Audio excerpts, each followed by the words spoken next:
Hello and welcome back to Next Gen Live here in a very, very sunny day in Newcastle. The Great North, they call it, and what a tournament we have in store today. Dame Allen's Sevens, just outside of Jesmond here in Cochrane Park, and a fantastic day in store. Dame Allen's, who are not at the tournament today, are very kindly hosting us. They are in the National Cup Vase final tomorrow at Twickenham. Make sure you tune in for that. But a massive thank you for Dame Allen's for hosting us today. First game here is sure to be an absolute cracker. Group A, we have George Watson's taking on Myerscough College. And the way this works, we have three groups here, Group A, Group B and Group C. Top two teams from each group will go through. And there's the kickoff from George Watson's.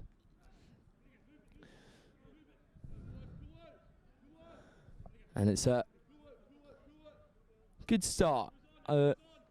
Just phasing through the play from Myerscough.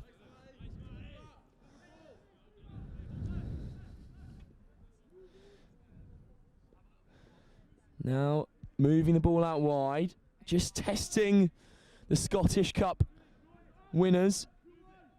Obviously, prevailing at Murrayfield not too many months ago. Against this famous Strathallan, this George Watson side, they've had a very successful season so far. And they've turned the ball over here, have George Watson's. Now, what can they achieve? Shipping the ball, decides to cut again against the grain this time. Stepped onto the outside. Now they've got numbers on if they can use the ball effectively here. George Watson's onto the outside. Good footwork and a great handoff from the George Watson's winger. Daniel Sutherland gets in for the first score of the day for George Watson's, the Scottish Cup final winners. And surely he'll be one of the favourites here today.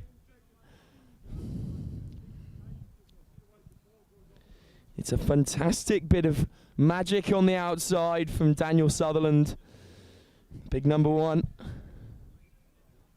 With the kick to come now.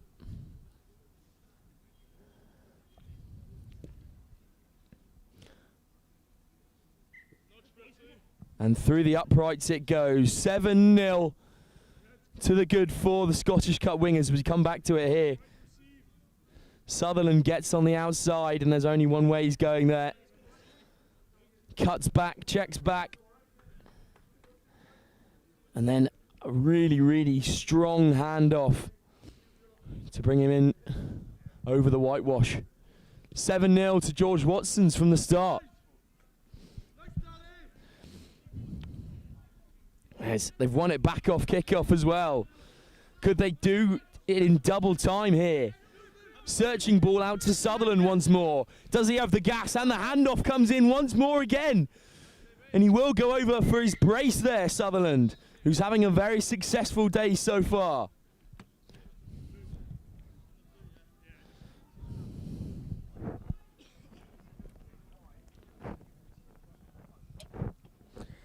Sutherland ruthless on the outside so far. Putting his school 12 points up against Myerscough from Lancashire. And the kick is no good that time, so no complement of 7 for the Scottish Cup wingers, but almost a carbon copy of the first try. The big fend comes in from Sutherland on the outside. And it's try time for the big winger.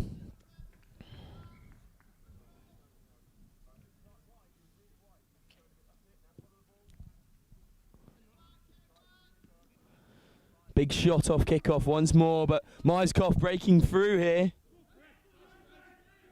Number 2, Levi McKnight there with a really, really good carry. And Myerscough are in enemy territory now, swinging the ball out. Velvet hands from the Lancashire men. Out to the number 9 now. Alfie Hoth.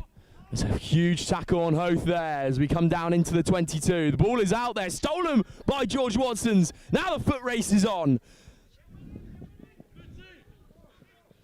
Aidan Fitzgerald making the break there. Then he cuts it back to oncoming Scottish men. Looping ball out wide. Again the break is on for George Watsons. And they will be away once more. 3 tries to the good now. Caught Myerscough on the break there. And an extremely successful start for the Scottish Cup winners.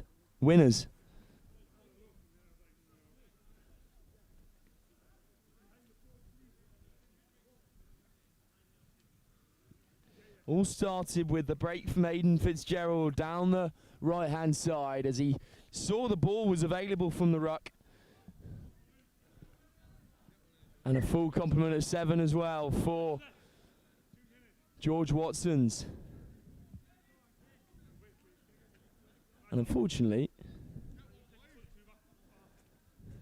I can't quite see the name on the back there, but the other winger gets in for George Watsons as they go 17 or 19 even now.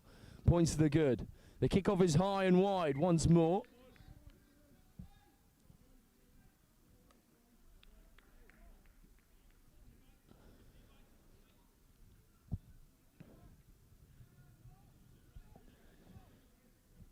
And now it will be George Watson's ball once again, knocked on from the kickoff.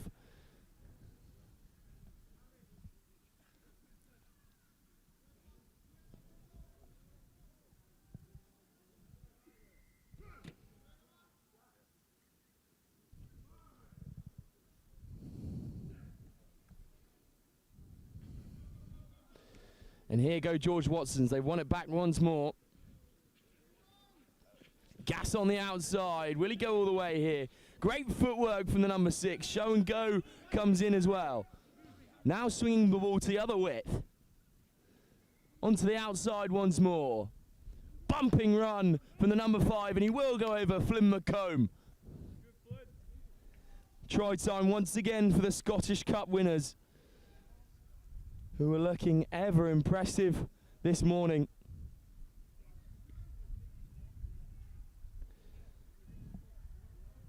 And Flynn McComb gets all the plaudits this time, latching onto the end of a great bit of play from the Edinburgh men. And it's no good on the conversion, so we'll stay at 24. And that will bring us into half-time once again. Fizzing ball out wide. And then McComb with a massive bump gets over the whitewash. That will bring us into the half there. A really fizzing start from George Watsons, who look to be one of the more favourable sides here today. 24-0 at half-time. Join us in a few moments' time for second half action.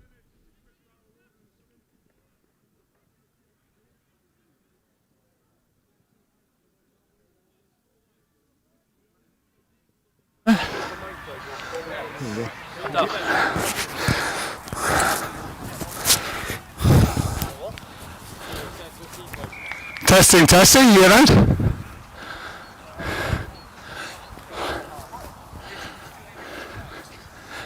Testing.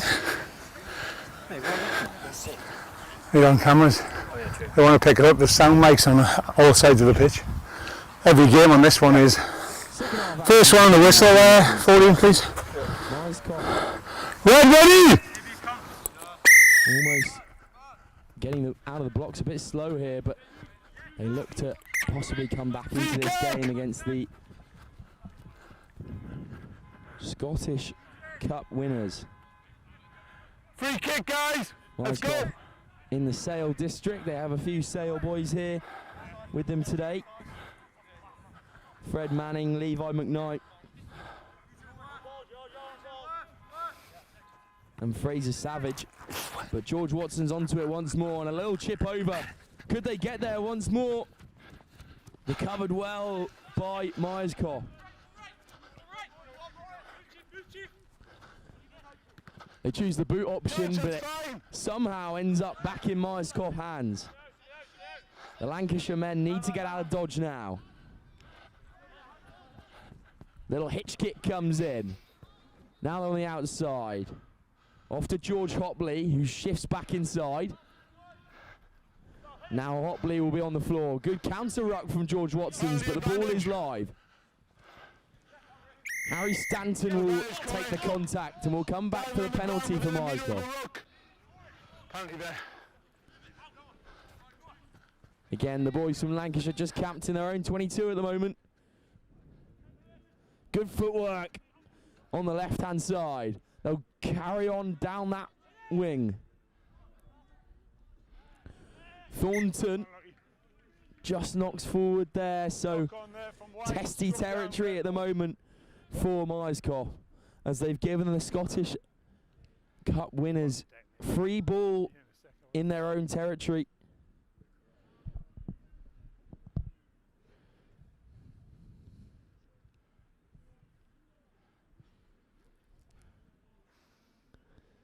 And Watson's here with another fantastic opportunity to get on the scoreboard. Set. It's gone, lads, it's gone. Now the ball will be fizzed out. Into the winger's hands now. Great footwork on the outside, but brought down by Harry Stanton. Watson's just slowing the ball down a bit more here. Now attacking the line with pace. A little basketball pass off the out the hands, and they will be in for another. Watson's right there. Just spilling out confidence at the moment. The Scottish schoolboy side from Edinburgh.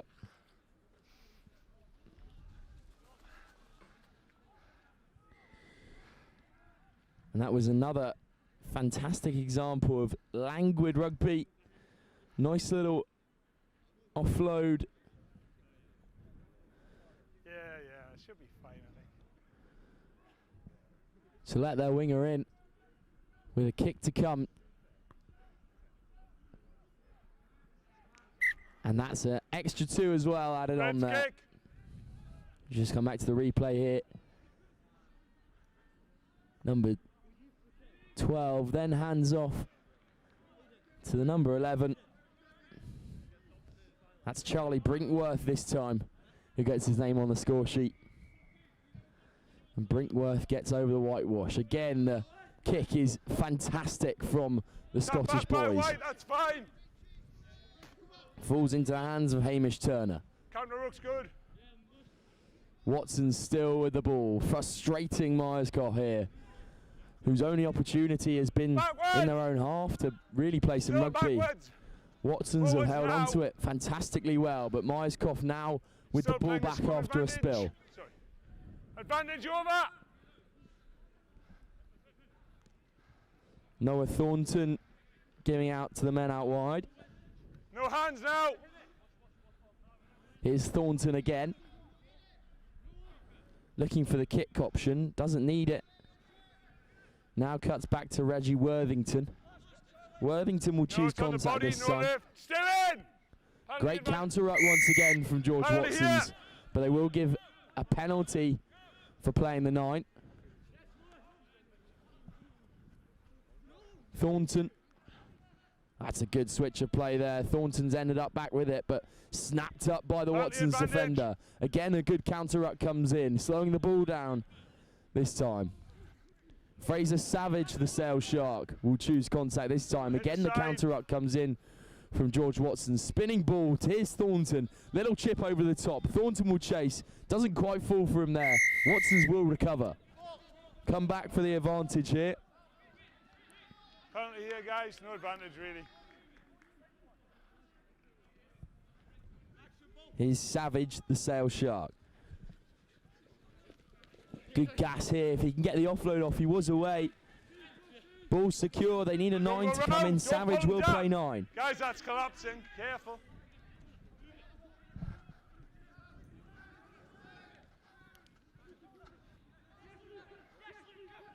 Luca Barras Robson will take contact. Always offside, penalty advantage. Staunching tackle on Callum Delvin there. 7 red. Picked and goed off the base. Wow, this is a great run from Myerscough. And that will be try time for the boys from Lancashire. What a run that was. Yes. Bumping off players left, right and centre. First time, the second's number 7.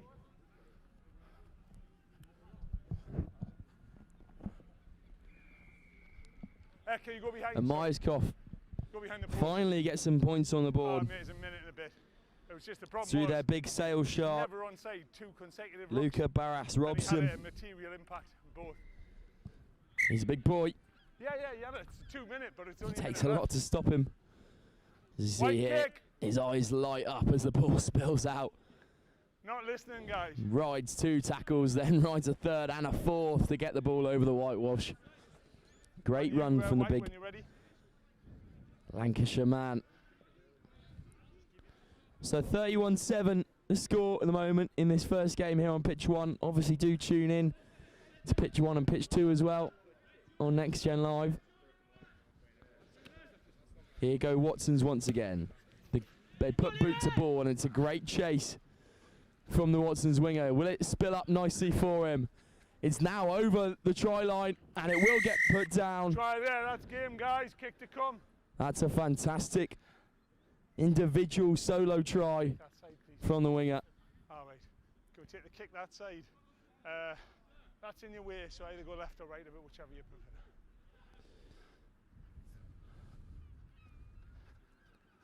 Yeah, it's in your way. No, and that'll be Hamish Turner. That's time, guys. That's he looks like an absolute live wire and will be fighting off some of his teammates for top try scorer here at this tournament. They add the extra 2 and that will bring us into full time. We'll have a look at Turner's fantastic solo effort with his boot. Just a finesse there to scalp the ball in the right kind of way so that it fell kindly for him in the try zone. Turner showing maturity. Watson's showing brilliance. 38-7 at full time here on pitch 1 of the first game in Group A. Watson's looking threatening. Catch us in a few moments' time for the next game here on pitch 1, which should be another absolute corker here at Dame Allen's Sevens. Bede Academy take on Prince Henry. Prince Henry's Grammar School. Tune in a few moments' time for that one.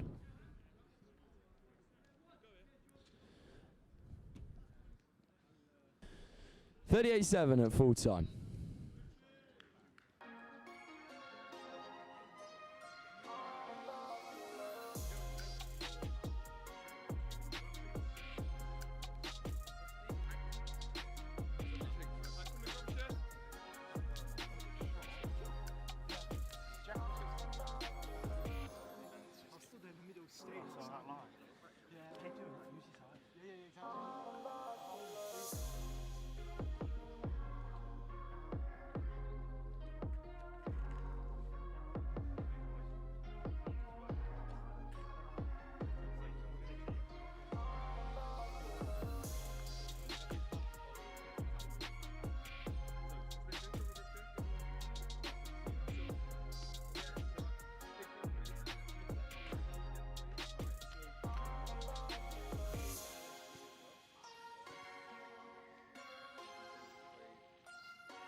Welcome back here to Cochrane Park for the Dame Allen Sevens in the sunny Ready, boys? northern sunshine. What a day we have here, and what an exhibition of rugby we've got in store. This game now, another big one. Donning from Group C this time. Bede Academy take knocked forward. Oh, not quite. Ref says always backwards from Beads.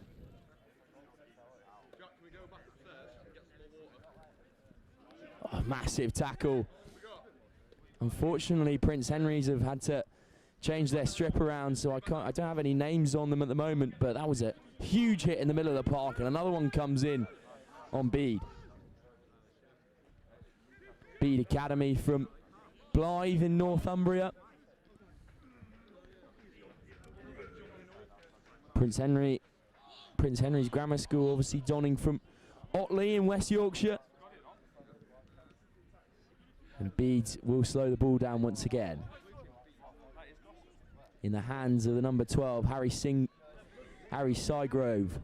Now moving the ball out to the width. They've got options on if they can take them here. Knocked forward by Beads Academy. So it will be Prince Henry ball. Oh no, we'll come back to the advantage. Hands in the ruck, says the referee. Beads once again finding some joy on this right-hand side. Tackle. Just working their way quite politely through this Prince Henry's defence. Turned over fantastically well by the West Yorkshireman.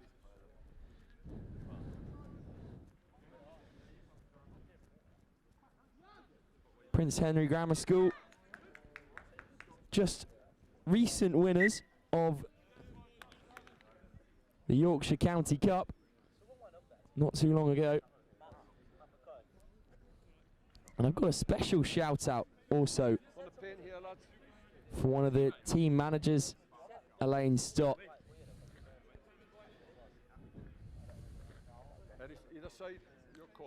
Mother of number 7, James Stott. Team manager, and apparently works very hard to make sure these boys get all the stuff they need for these types of tournaments, but they're in a bit of trouble here as Bede Academy surge down. Great tackle again from the Yorkshireman. Really putting a stop to the momentum that Beads have created. Great little offload, and another one comes through, just knocked forward there, off his foot actually, so will carry on. George Shealy gets over the try line for Bede Academy. Fantastic try in game 2, the first one of the second match here, and that will be a full complement of 7 as well for the men from Blythe. This is fantastic work from the outside backs. Good show and go from Austin Torreson. And then it comes off the foot of George Shealy, who was looking for the offload. Didn't come to his hands, came to his feet. Great bit of invention, great bit of ingenuity from Shealy. And he will get over the points and try difference. Very competitive tournament we've got here today. Prince Henry's once again will choose the up the jumper method in the middle of the park.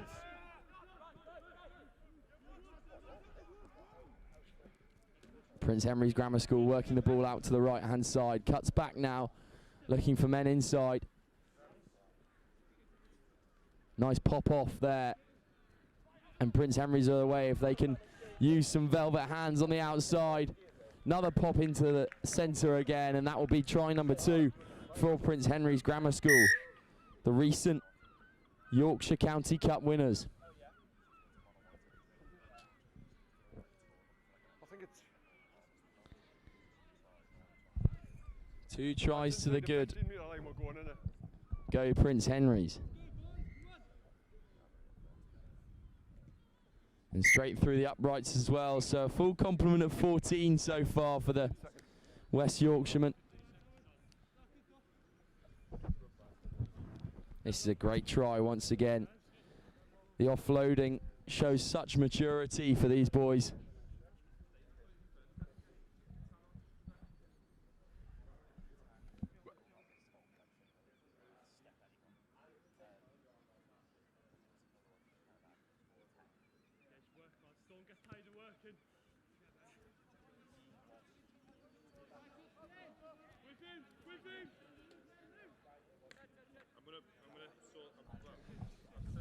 Prince Henry Grammar, 14-7 to the good here. Bede's Academy still winners.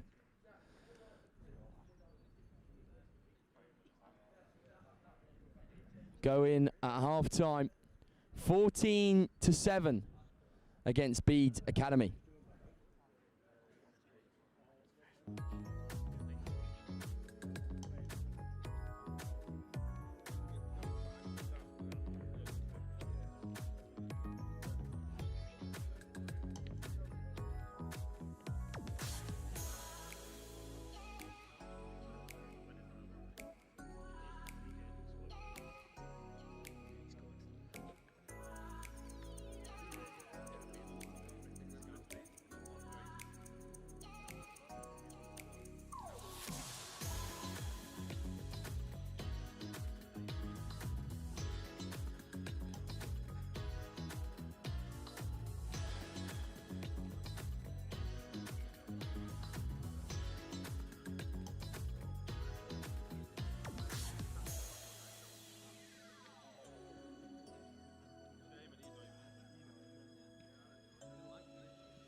Welcome back to second half action here on Next Gen Live at Dame Allen's Sevens in Cochrane Park, just outside of Jesmond.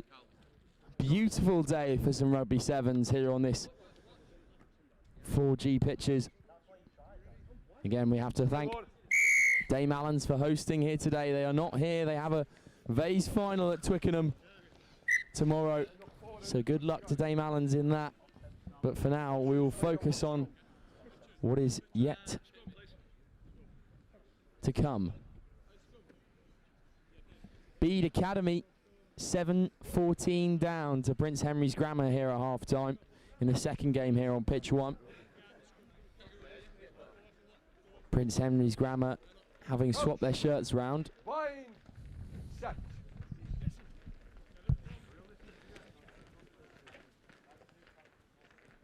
And now swinging the ball into the middle of the park. Prince Henry's Grammar will look to go again. Do they have the gas on the outside? That's superior gas there, and he will go underneath the sticks. Good chase back from Beads, but hot off the blocks out of half time.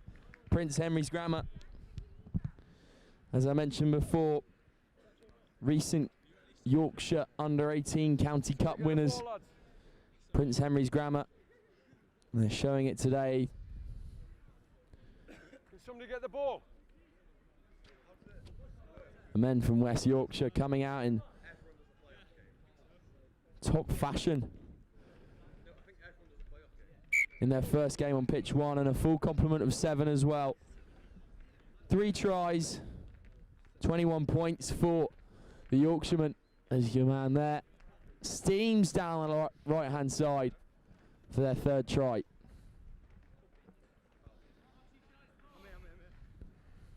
Bede Academy not being so hot off the blocks here. Ollie Rhodes there taking the kick off and now picked off the deck. Good footwork in midfield from the big man Richard Mutukawa, and he will score the number 14. You're behind. Richard Myerscough. What a rangy player he is in midfield. And he will try to convert his own kick here. 12 still. Not made it there, so the score will stay at 12, but Myerscough just opens up his stride and he goes all the way through there. Another fast try for the men from West Yorkshire, from Otley.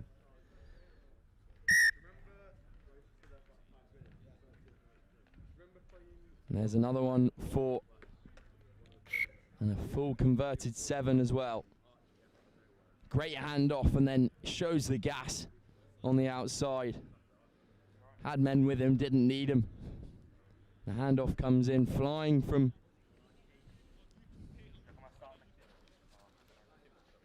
Prince Henry's Grammar School. High and wide, the kick goes up. Into Bede's hands now. Ollie Rhodes again once more with a bumping carry. Myerscough gets onto the ball. Loses it there. And it's just been knocked forward, says the referee. Once you've played it back, you're not allowed to regather it. No, penalty. Quick tap from Prince Henry's Grammar School. They look to put more points on the board and push the sword in now against Bede's Academy from Blythe. Fallen on by Prince Henry's Grammar once more.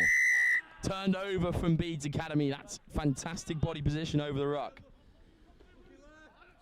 Now swinging the ball out wide. Into the hands of Ollie Rhodes once more. There's Myerscough once again. Little chicken wing offload, but will come back for the advantage for Bede's Academy. Taken quickly by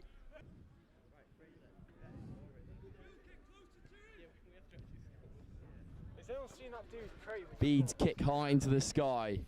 Favourable kick for Prince Henry's Grammar School. Prince Henry's will use the ball once again out wide. And they do have the gas. Myerscough will give chase, but to no avail. Prince Henry's Grammar will be in for another. And that's try number 5 for the men from Otley.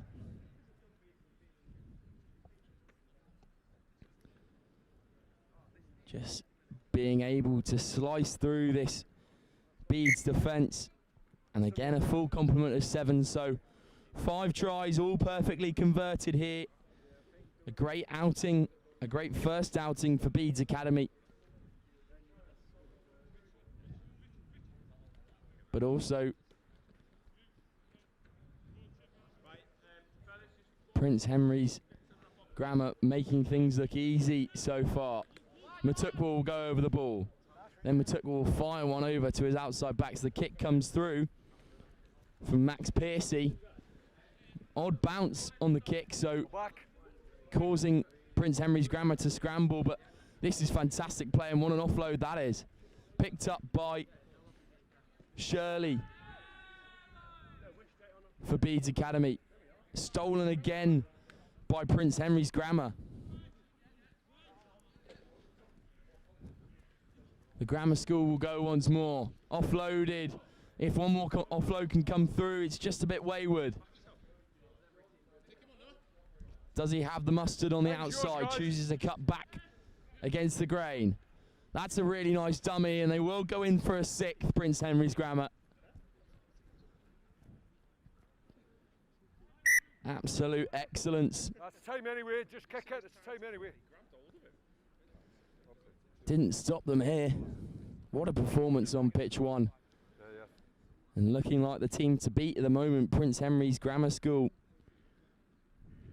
from West Yorkshire. The recent under-18 County Cup winners, but that will bring us into full time. Prince Henry's Grammar School 42, Bede Academy 17.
The counter up comes in from Ampleforth, who do turn the ball over. Yeah, yeah.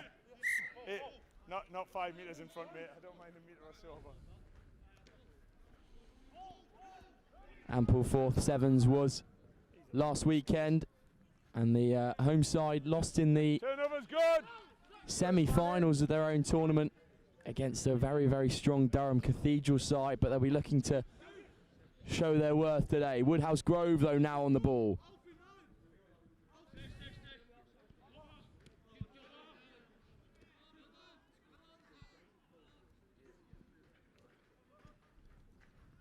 Woodhouse Grove steaming into enemy territory, and they will go over the whitewash for the first time. Great try from Woodhouse Grove. As far back as you wish. Also Donning from West Yorkshire. And that'll be 5 on the board for the men in green. And a full 7 as well. Green kick. Matty Roberts there, I believe, getting on the end of what was a really, really nice move. Just wait for your man. Not Matty Roberts, sorry. Archie Naylor. Archie Naylor, take your plaudits, my friend. Fair Big contest in the air. Ampleforth end up with it. Tackle!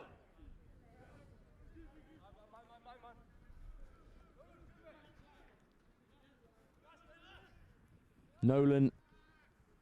Chest area. And that's the big number 10, Will Didn't Gaffney. get a straight arm out. Oh no. It's a penalty. No try there for Woodhouse Grove. Ampleforth have the ball back. Didn't get a lift. Too many rolls on the floor, I believe.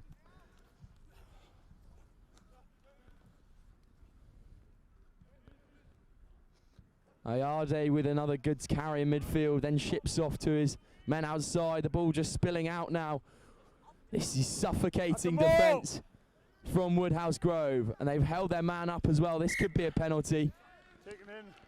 Great tackle there from Alfie Holmes, who just held his man up. Woodhouse Grove making it extremely difficult for Ampleforth at the moment.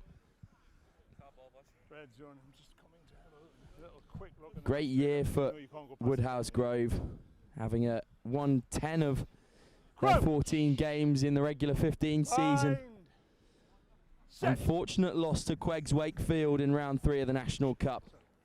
It's out of the hands of guys. No advantage. It's been knocked on in the tackle. Hit the ball with his arm. We'll come back for a scrum down, knocked forward. Still retained by Yellow. Scrum down. Taylor. Just a knock on in the tackle. Knock on in the tackle. Scrum down. Green ball. I would have played advantage Yellow. No, actually knocked on in the tackle by an Ampleforth hand. So we'll come back and spare Zach Taylor's blushes, as they will have another opportunity. Bind. Gaffney waits outside the first receiver. He's already got on the score sheet today. Gaffney. Switches run, and a double switch again. They've got men on.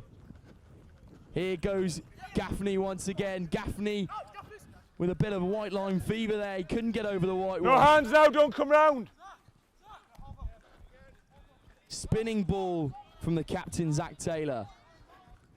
Now they got men on. Cuts back inside. The big fend comes in. And Ollie Stoner goes over the try line. Just on this reddish line, tram line thing. Backed himself on the inside, and rightly so. Big number 7 goes over the try line for another fantastic try for Woodhouse Grove. And it's a great kick from downtown as well. Half time, guys. What a try for Woodhouse Grove.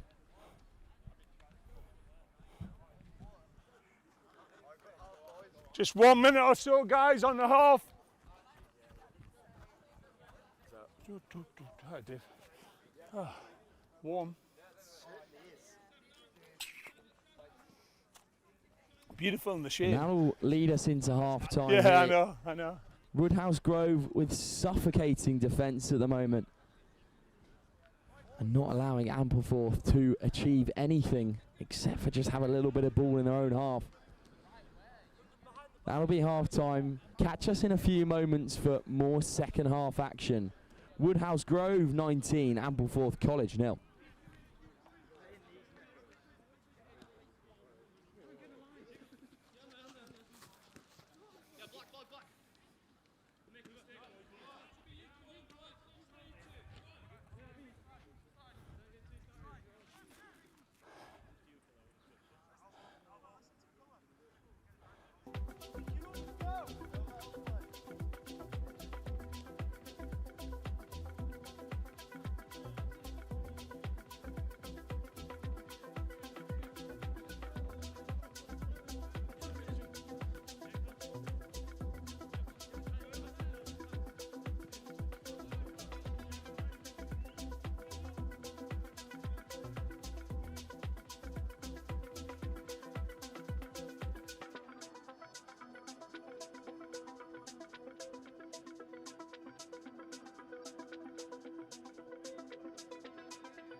Welcome back to Next Gen Live, the third game here on pitch 1.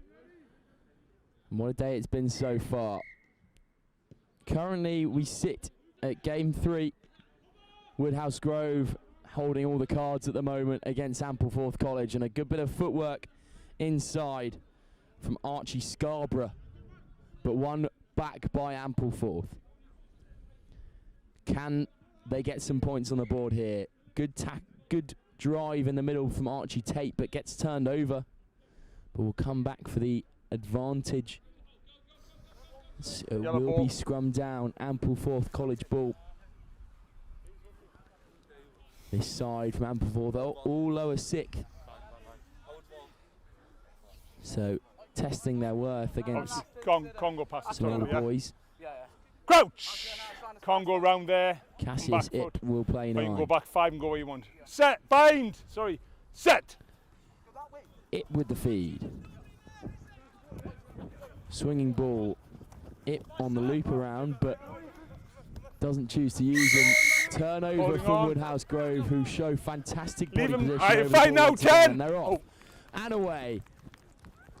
That'll be another one on the board for the trailblazing 15, Ethan Taylor. Right there. And he gets in underneath the post once again. Great ingenuity from the fast winger. He just gets off.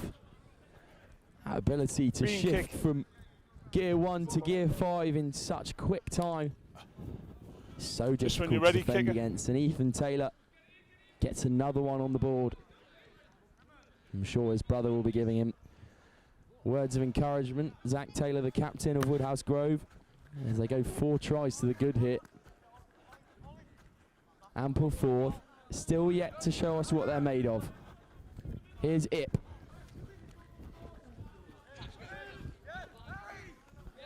Again, Woodhouse Grove applying suffocating pressure to this Ampleforth back line. Nowhere to turn here. Once again, gets no left, leave it now, no hands. Woodhouse Grove. But knock on advantage. On there, but they'll play. Advantage over. And a huge tackle comes in from Ip and turned over by Ampleforth. Penalty there. Offside are Woodhouse Don't touch Grove. him, 20, now you're fine. Away. Popped up, knocked forward by Ampleforth. So we'll come back for a scrum down. Gone forward off yellow, no advantage. You had the ball as he hit you, mate. I was right there. Just on this cross, blue, green scrum. Green scrum.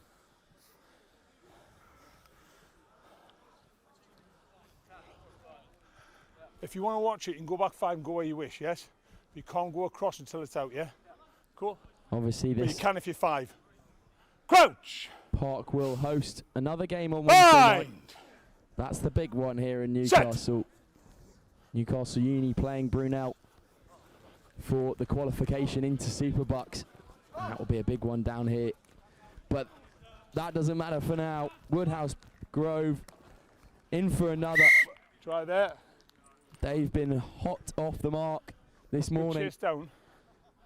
And a captain's contribution from Zach Taylor after his brother already put 2 on the board. Taylor choosing to back himself against Ip on the inside. Great little stutter step. And then again. Fantastic footwork from the captain. And he going dots off, yeah? down underneath the post.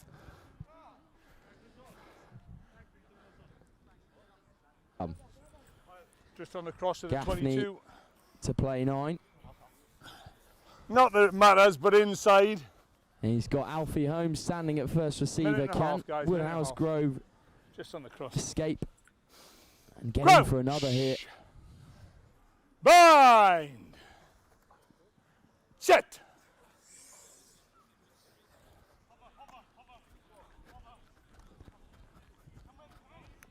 Here go Woodhouse Grove once more. Great offload to Matty Roberts. Alfie Holmes even. Holmes gets tangled up in a mess but manages to find an offload. Henry Hinchcliffe this Right time. there.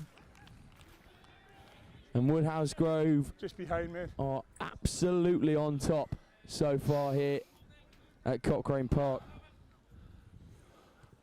Henry Hinchcliffe this time gets in for the score and converts his own About try. 40 seconds, guys.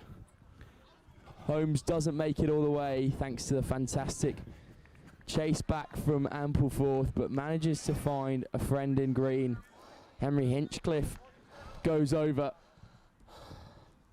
And once again, Woodhouse Grove just proving their dominance. Leaking confidence so far, this Woodhouse Grove side from West Yorkshire. Ampleforth now, what can they bring? Popped off the deck. It's a bit of an awry pass. Last play!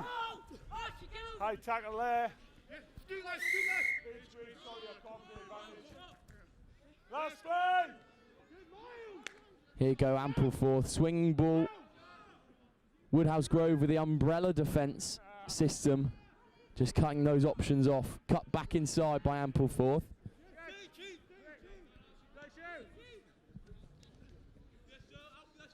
Oh, just unluckily there. Ball goes a bit awry and leaks into the touchline. But that'll be full time. Woodhouse Grove on top and showing their dominance. Again, another to watch out for here today.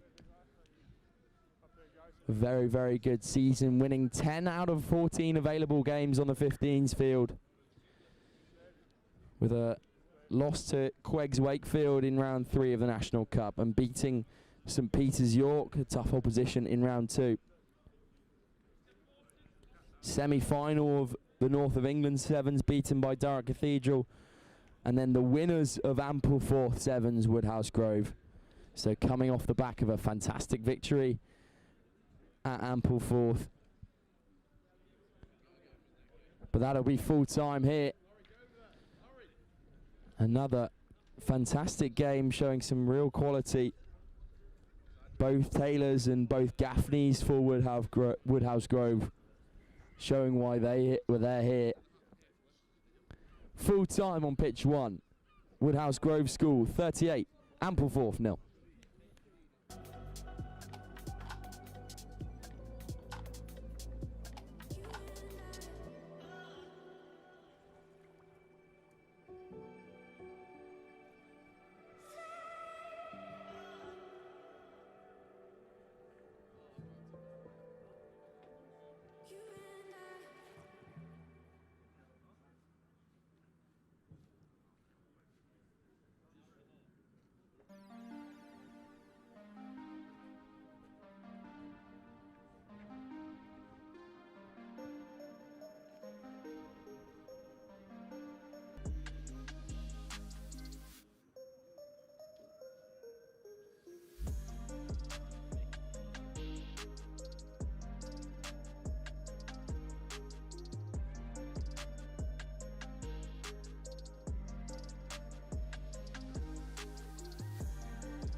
lads.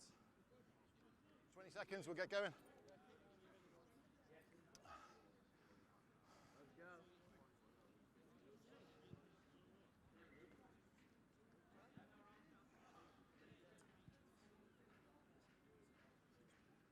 School.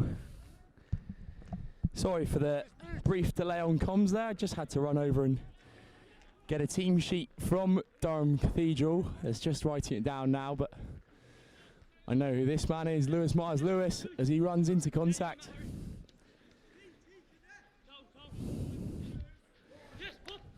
And there's the captain, AJ Edwards, who will play 9.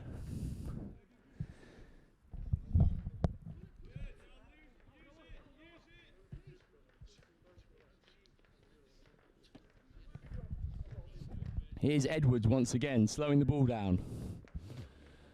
Off to Myers-Lewis.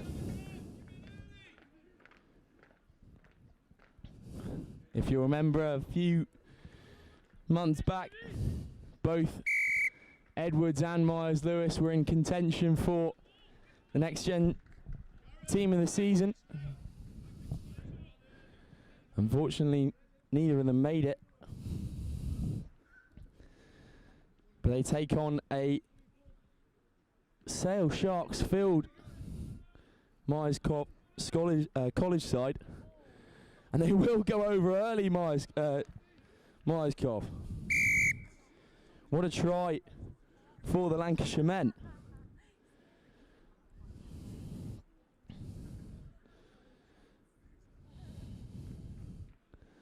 That's fantastic work straight out of the blocks.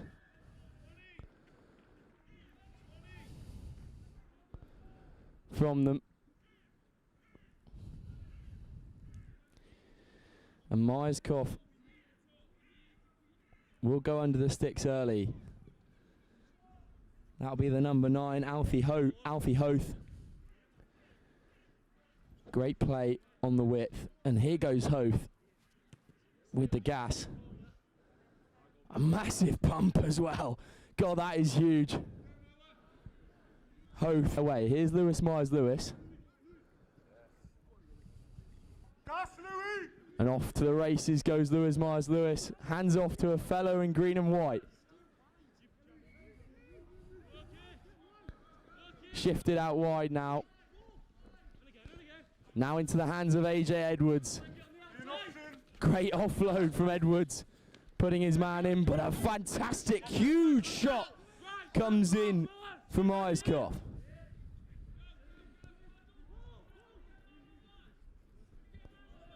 Aquila Cortez there with that humongous shot.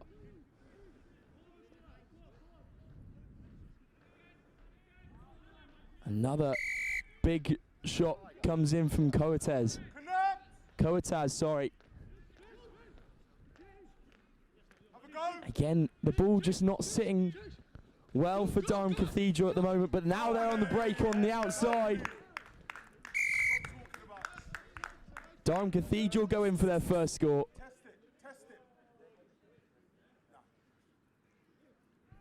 And that will be the first try in one of many today here at Dame Allen Sevens for Durham Cathedral as they get onto the outside.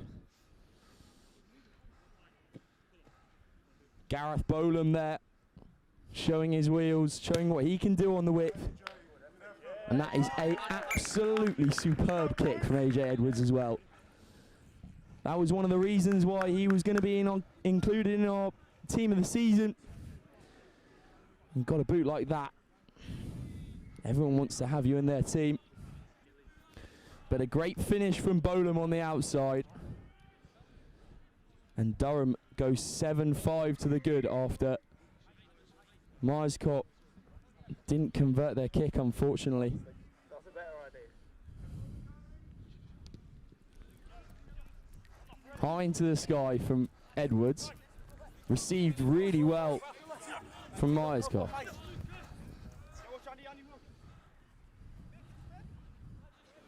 Bumping run, and here goes the front rower, Fred Manning.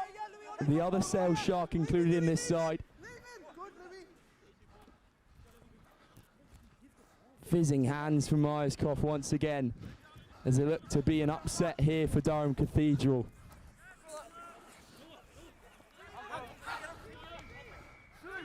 Advantage. Okay. Penalty advantage for Penalty. the Lancashire side. Now they go again. Great footwork on the middle. And what a try that is. Again, the Sale Sharks combining for the Lancashire side. Luca Barris-Robson there. He's already scored a few today. And he gets under the sticks once again. Fancy footwork from the big man. Always so dangerous when you have someone with that much physical presence who can shift like that. It's great footwork, almost Tag Furlong-esque there. Shifting his body in and out. Barris-Robson. Myerscough sitting pretty at the moment against one of the favourites here for this tournament, Durham Cathedral. And the ball dropped for Durham once more.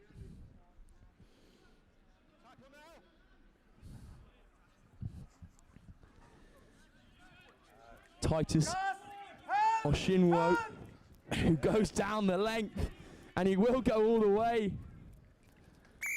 What a try that is from the number 8. Seeing the gap open up on the left-hand side. Oshinwo just goes the length with a strong fend. He pulls his man all the way down to the 22, then finally shakes him off. What a try for the young number 8. And now AJ Edwards with an even more difficult kick than last time. Let's see what he can do here. No go on this one, and that will bring us into half time. Let's have a look at this Oshinwo try. One fend there. And the 14 for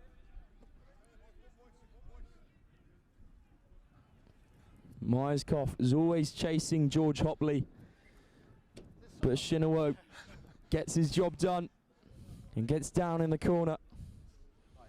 Half time here, and this is shaping up to be an absolute nail biter in the second half. Two of the top schools here representing two academies in Newcastle Red Bulls and Sale Sharks. We'll see what happens in the second half in a few moments' time. Half time here on pitch 1. Myerscough 12, Durham Cathedral 12.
Second half action to come here at Dame Allen Sevens here on pitch 1. An absolute nail biter so far. Myerscough in a locked horns at the moment with Durham Cathedral. Here's AJ Edwards, the England man. Usually known for dragging his sides out of sticky situations with that wand of a left boot, and what a pass that is as well from Edwards. Now onto the outside.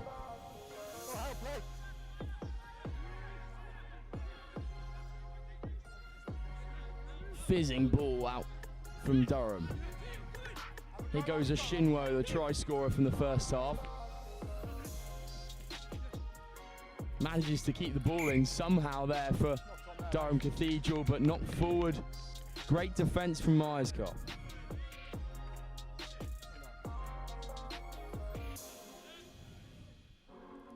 here. Ball spilling and teetering, unfortunately for Myers-Lewis. Another of those Newcastle Red Bulls. And now Myerscough with another opportunity to put some points on the board. Scrum down at halfway.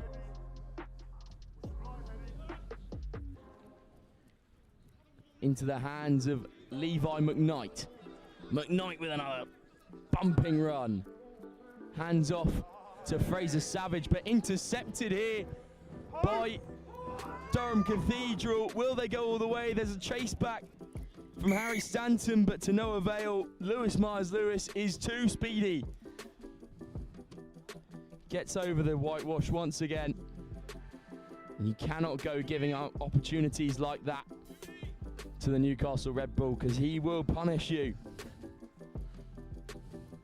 Showing great gas once again and great reading of the game to be able to intercept that. Edwards will score the conversion as well, putting them 17 points to 12 up here in this absolute nail-biter of the game. Myerscough have been, they learnt their lessons from the first game, and now coming out with a vengeance against one of the top sides here.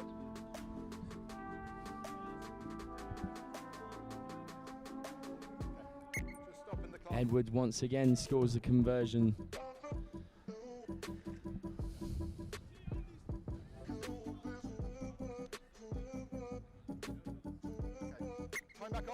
Edwards with the high and wide kick. Challenged by a Shinwo, but ball will fall back for Myerscough. It's a bit of a mess there. And it will be Myerscough ball.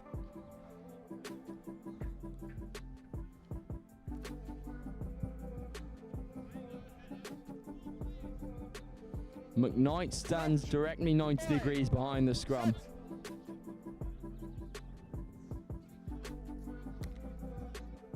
Good ball from McKnight. Now out to George Hopley. Now back into McKnight. Another big carry in the midfield. Here goes Harry Stanton. Stanton setting away. Stanton surging down this right-hand side. Durham looked for the turnover, no avail this time. Noah Thornton now looks at the boot option. It definitely could be on. Fraser Savage is chasing. Doesn't quite get to his hands though. The sail shark, and Durham will go quickly. AJ Edwards looking for the offload. Caught in a bit of a ruck there, but with a fantastic offload, gets out of trouble. But Durham have numbers on now. Can they get down this left-hand side and go coast to coast? Here goes the young winger. Cuts back inside. Caught up by Myerscough men. Here's AJ Edwards with a hitch kick. Edwards with a lovely offload. Stutter step inside by Durham. Counter up comes in from Myerscough to no avail. Edwards shifting the ball off well. That pass is a bit loose on the width and forward as well. So fantastic attack from Durham, doesn't quite come to fruition.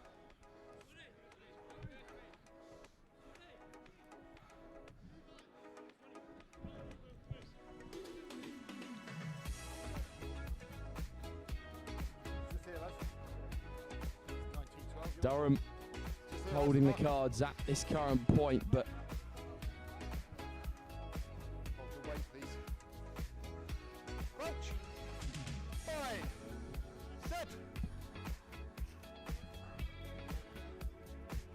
and here go Myerscough once again with a nice little chicken wing offload, tackled by Durham.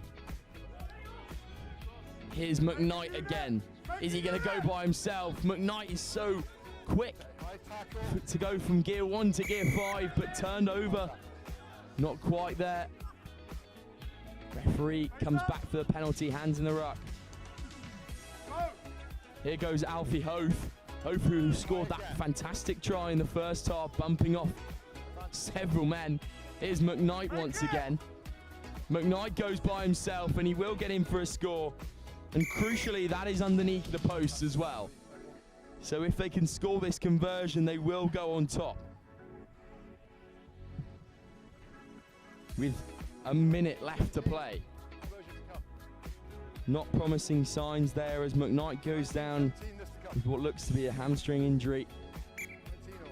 And that will be a full complement of 7 as well.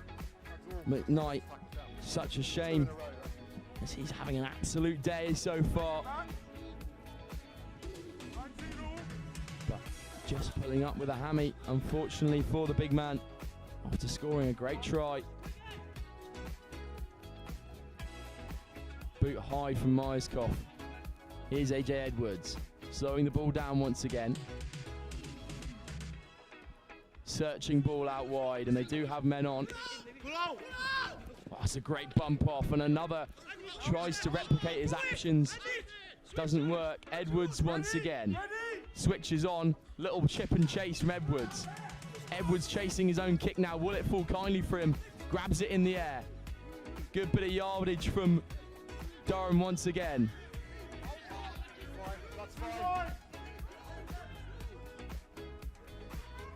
Now here go Durham.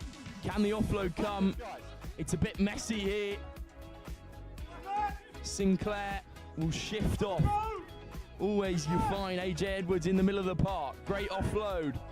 Cuts back inside. Penalty for Durham. AJ Edwards. Great footwork from the big man. Hands off. Surely try time for Durham. Another great try for the men in green and white. This time, Louis Macari will get over the whitewash. Fancy footworks from Edwards in the midfield. And Macari was there for a lovely offload. Manages to saunter over the whitewash. What a kick that is. Oh, he missed it, unfortunately. Durham will win that game. As that final try makes everything worth it. Such fancy footwork from Edwards there. And Macari gets over the whitewash. So Durham in another very, very tight game will get dragged through once again. Fantastic work from Durham Cathedral School as they win by mere margins. Full time here on pitch 1. A valiant effort from Myerscough, but to no avail. Durham Cathedral School come out on top once again. Durham 22, Myerscough College 19.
Welcome back to Next Gen Live here. Another fantastic game in store, this time from Group C, as we have Gosforth taking on Bede Academy.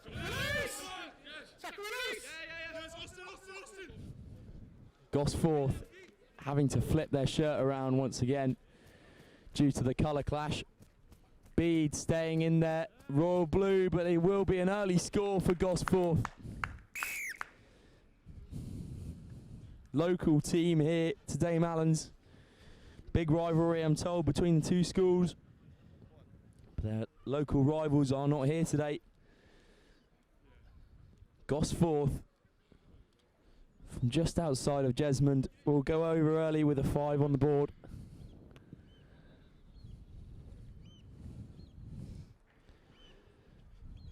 And it's a really, really nice bit of play on the outside by Gosforth. And they get in early for the score.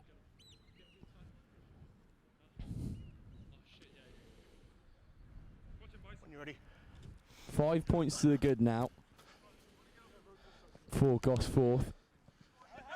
And the ball won back by Bede Academy once more, choosing the up the jumper method.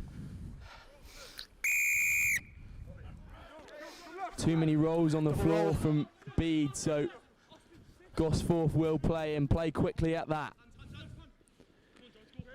Down into the right hand side. Popped off the deck now. Great offload and a great bit of handling as well. Gosforth will go over for another. That'll be 10 on the board.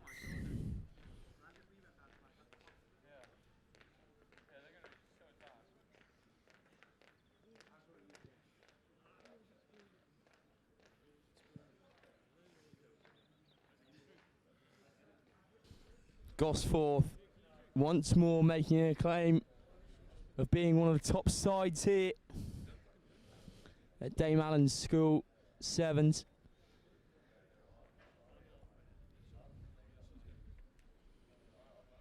And they will go onto the border again.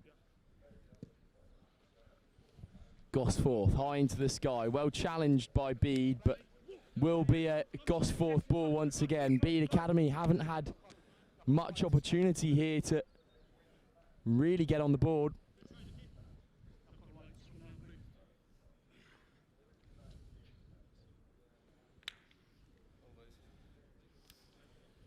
But now knocked forward by Gosforth, so Bede Academy's first real opportunity Hold your lads. to get some hands on Crouch. the ball. Bind. Set. Here go Bede Academy. What can they bring in the middle of the park? Managed to get the ball out now. They're just lots of switches. A nice dummy kick there, but chopped down by Gosforth.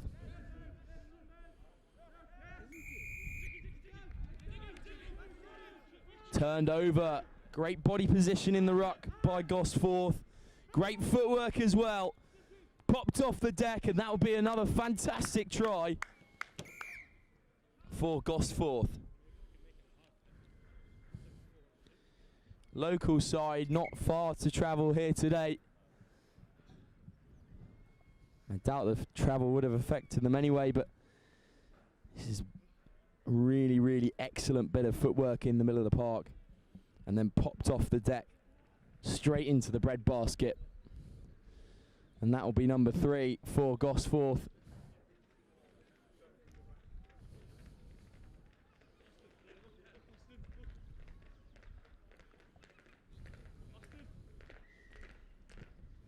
High into the sky once more. Bede will challenge. Now Bede Academy with some time on the ball. Wrapped up in the middle of the park is Luke Reed. And they'll just slow the ball down here. Boot to ball though, and the chase is on. Mutuakwa will try and get there. Doesn't quite.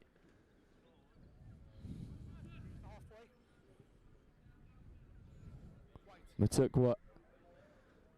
Brace scorer in the last game here on pitch 1. He's a handy little sevens player. When I say little, I do not mean it. Such a lengthy stride on the young man. But Gosforth with a not straight line out, so now Bede Academy will have their turn. Boot to ball once again. No sweeper option for Gosforth, so they'll try their luck. Pops up beautifully for the number 21, Baxter Doherty, but he's brought down on the 4th and inches. Spilled out, now it's rather messy. Penalty to Bede Academy. Can they get some much needed points here? Span out, and again a flat pass onto the width, and it works this time. Stutter step from Luke Reed, and he'll go over for 5 for Bede Academy. Fantastic view of that here, right down in the corner. Have another look at it here. Pass from Austin Torrenson. Looked like it wasn't going to work out well, but then suddenly bounces up in Luke Reed's favour. Bede 5-17 down at half time. Showing some signs of coming back into it though. Gosforth looking extremely dominant so far. Catch us for some second half action here at Dame Allen's Sevens in a few moments time. Gosforth 17, Bede's 5.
Welcome back to Next Gen Live here at Dame Allen's Sevens at Cochrane Park, just outside of Jesmond in Newcastle. Gosforth Academy taking on Bede Academy here at the 4th game on pitch 1. This will be the second to last group game. Gosforth start early, hot off the blocks.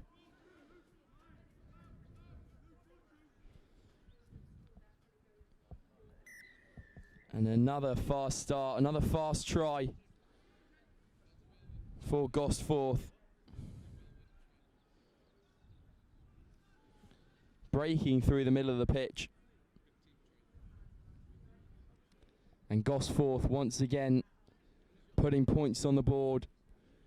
Bede Academy. And that will be a full complement of 7. Nice kick there. Plenty of height and depth on it. But another nice try for Gosforth Academy.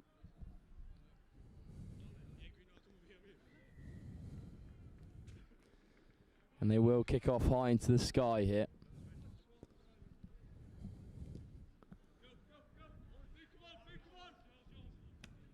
Challenge there. Well by Bede, but to no avail. Here's Myerscough again, making trails in the middle of the park. Gets cut back to Harry Sygrove, and they'll kick through and chase their own kick. Gosforth have to deal with it now. Oh, it's a great show and go and a really nice handoff, but the ball just spills. Always backwards, says the referee. The Gosforth man getting into a bit of a scrap with Reich in the middle of the field. Great hands on the outside. Gosforth are away once more, but the referee will bring it back. Forward pass is the professional decision. But there is an advantage for a high tackle, so we'll come back to that for Gosforth Academy, who sit 24-5 to the good. Nice little grubber through, chased well by the winger. Covered fantastically by Bede Academy. Luke Reed goes into contact, turned over by Gosforth once more. Not quite on the mark, says the referee. So we'll come back to it. Hard line comes through.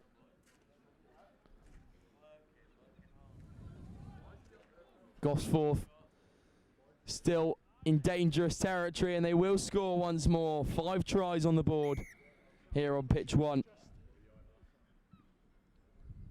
29-5, that is the score now.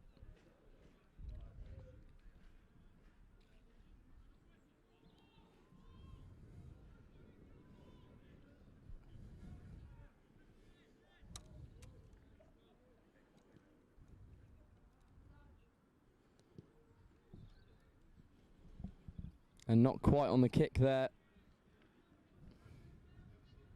Gosforth still holding all the cards here. That's a nice switch. But the ball was still on the outside. If they could give the men over.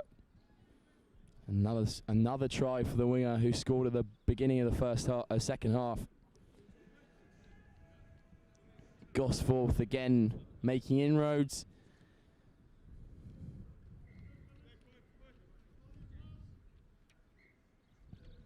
The local side.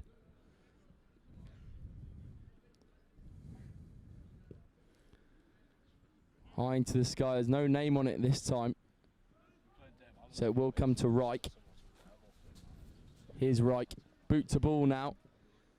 Chased by the number 12. Sygrove there, but Gosforth again just so powerful in the carry. They make meters, but off feet is the call from the referee. And Bede Academy can move it now. Here's the try scorer, Luke Reed. Will come back, not 10, says the referee. Reich will get his hands on it.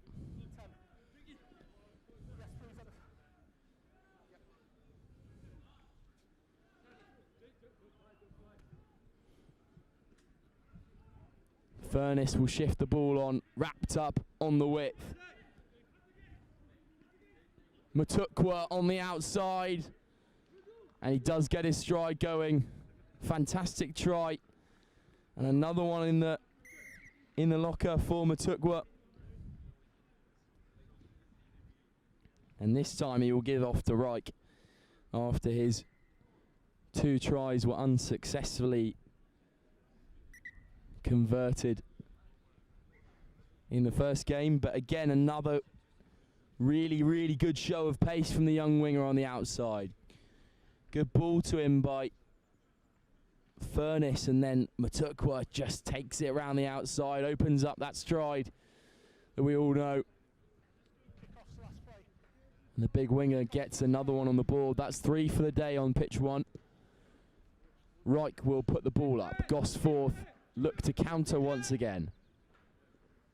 Reich will sit in the backfield, and it looks like he's been called into action earlier than he needed to be. He can't quite get there, and Gosforth will score again. Just attack with such venom, Gosforth Academy. When they get going, when they break that gain line. So difficult to defend against. And they get another one, making it 5 for the game. And that is full time. Gosforth once again, as they have done in many other tournaments, showing their skills and rugby prowess. Full time here on pitch 1 in the second to last group game. Gosforth Academy come out victorious. A valiant effort from Bede Sixth Form College, but to no avail. Gosforth 36, Bede 12.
Welcome back to the conclusive group game here on pitch 1.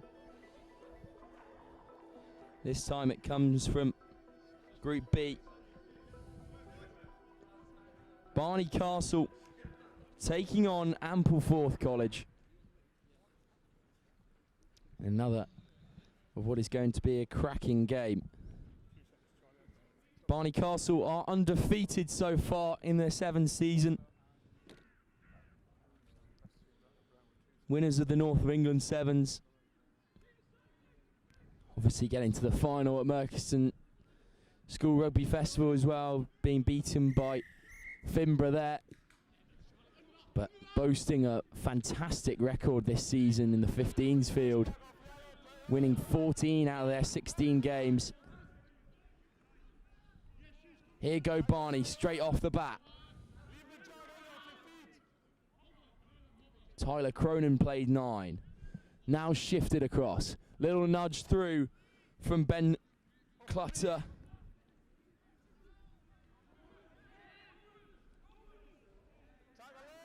Over the ball well. Barney making inroads off the start. They've got men on here. Surely try time.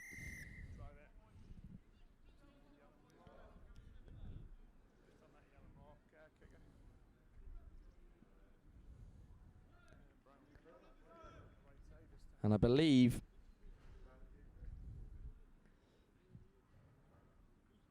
that is Tyler Cronin wearing the number 4. Barney Castle have 2 number 4s so far today. And fantastic kick, by the way, by Charlie Stevens. But this is fantastic attacking work from the school of Barney Castle. They get over early, making a 7-0 deficit. One that's well deserved early on. Challenged in the air, knocked forward by Ampleforth.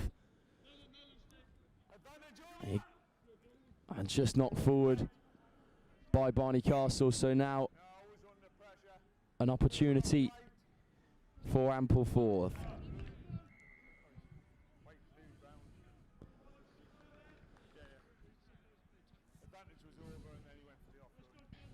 And it's a scrum full of big units. Vaughan, Ayade and Phelan all in the scrum. Cassius Ip still at 9. Blind! Wow. Ip will give the feed and choose to go blind as well. Here's Cassius Ip. Runs into a bit of trouble though. Tackled by Edwin Borwick. Ampleforth still with the ball. Now in Riemann Mayor's hands. Stolen by Barney Castle. And Borwick, who made the tackle, will score. Again, great ingenuity from Barnard Castle. Borwick sees that the ball's out and says, that's mine. Puts his hands on it. An easy walk in for the number 2. And a full 14 that will be for Barnard Castle. You see here Borwick just lurking. Then the ball comes out. Ayade cleared out his man, but no 9 in there to play the ball.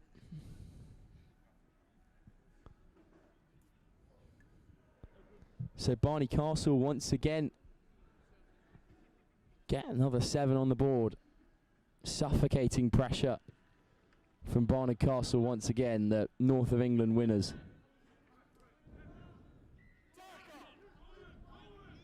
Ball is out once again. Barney Castle have it. Hands in the ruck, says the referee. Ball was not out. So penalty to Ampleforth.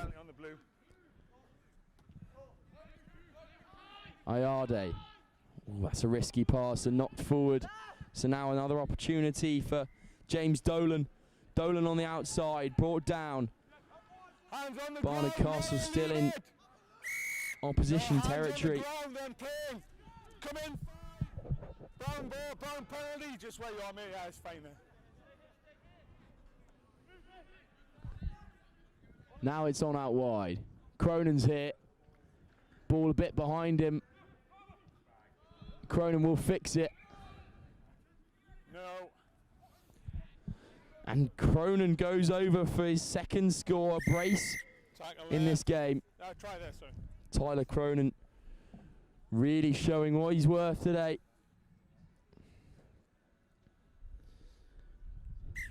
And that'll be 3 converted tries for Barnard Castle. The ball was a bit behind him, but Cronin cleans up the mess so well. Sees the gap in the midfield, and Cronin gets over the whitewash once again for Barney Castle. If you went down the middle but not coming round the side. So if you went straight over the Josh Anderson with the pass that was a bit behind Tyler Cronin. Barnard Castle again having 2 players wearing the number 4.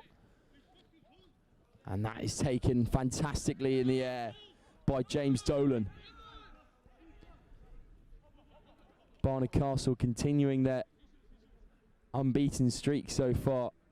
Nice little switch on the play. And now around the outside, the big don't argue comes in.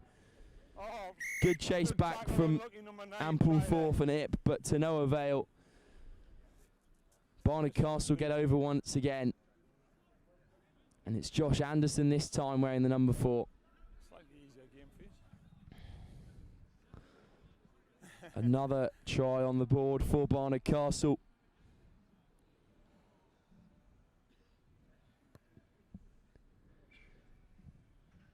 And that's just unluckily a bit short from the kick, so no perfect conversion rate. Anderson follows the ball in good 7s fashion. The switch comes on and the big don't argue comes in on Ip. Ip tries to recover his blunders, but to no avail. Josh Anderson gets over the try line. 26-0 here. Barney Castle again with a fantastic kickoff return. Borwick's underneath it again, and he's found some contact in midfield. Shifted wide now. Last play. Popped off. tackle there, roll out. Barnard Castle No hands on it now. getting in very dangerous territory. Borwick will play first receiver off to Dolan. He's got Cronin outside him. Doesn't need him. James Dolan once again. Try that'll be half time, guys. And that will lead us into half time. Dolan gets his second score. Decided not to give Just here anyway. Tyler Cronin on the outside his hat trick. Half time, Yella. You wanna go But I'm straight sure to he'll be drinks? lurking in the second half. Dolan Half time. gets Go another. straight to drinks, guys, if you want.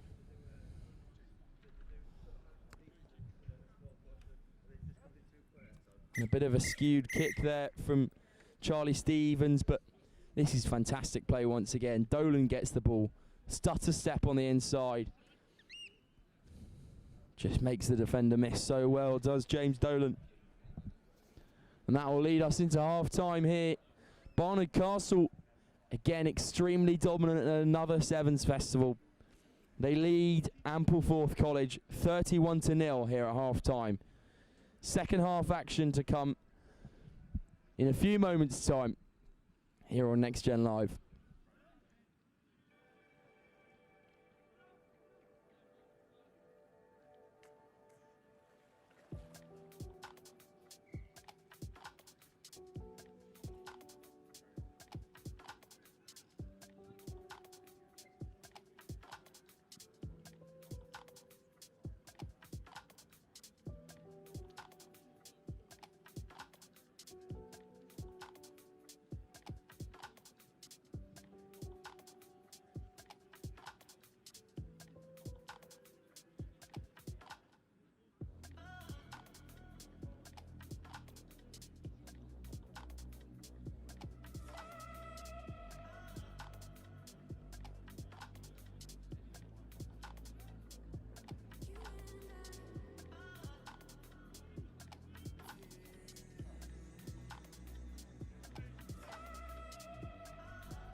Well, not many words needed at half time from Barnard Castle. Showing dominance once again. It's kind of a race for who's going to get that hat-trick first. Dolan and Cronin sitting on 2 so far in this game.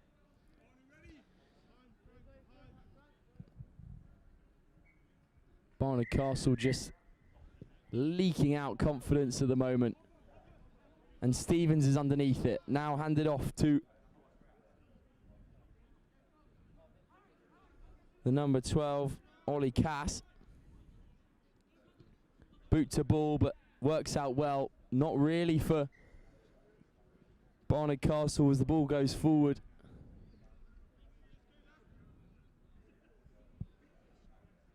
And it will be scrummed down, Ampleforth ball. Can they get some pride back on the badge? Dangerous territory. Camped just outside the Barnard Castle 22. Lovegrove will play 9 now. Lift it out, yeah? Yes, of course, of course. Crouch. Bind.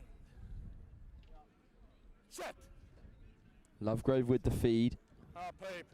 Spins it out now. And they're looking to work the ball out wide. That's a fantastic move from Ampleforth. The chase is on, but to no avail. Ampleforth will get in for their first score. Carey on the outside. Nice try, good wheels. Really well rehearsed move from Ampleforth College.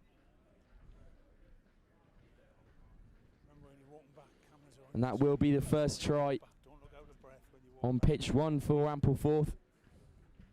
chest out and that, you know. Carey looking to convert his own kick here. Unlucky. Bit wayward there, so we'll stay at 5, but this is a really nice move and great gas from Carey on the outside. Feed that back in, please, guys. That ball. Barnard Castle showing they are mere mortals.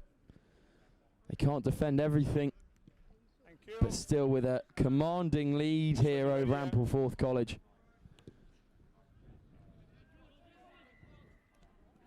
Taken well in the air by George Louis Bolton. Dolan will pick up from the base. Finds a bit of trouble, but then gragged by Ampleforth, knocked forward by Dolan. So another opportunity for Ampleforth to get some hands on their ball, on that ball. Lovegrove to play 9 once again. Carey is outside. They're surely looking to get the ball to him once more. Lovegrove chooses the Route 1 option. Turned over by Barnard Castle. Pounced on now, and now they can break. Has he got gas on the outside? Charlie Stevens chooses to cut back in. Now the ball just spilled onto the touchline, but again, fantastic defence from Barnard Castle, who look to be growing in confidence every time they touch the ball. Barney, sorry.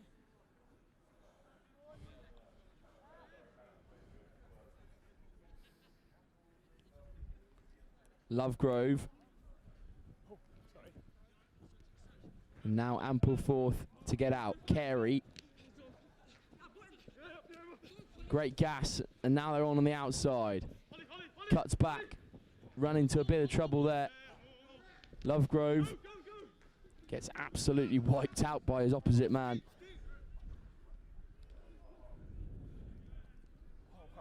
Route 1 option, and Barnard Castle have turned it over. Louis Bolton on the ball. Here's Dolan. The race for the hat-trick is still on. Dolan and Cronin now popped off on the outside. Oh, it's a great bit of offloading from Barney Castle. Fizzing that ball so well between the hands, and they will be away once more. The chase is on. That might be a high tackle. The clear out comes in, so Barnard Castle is still alive. Blocking him coming in.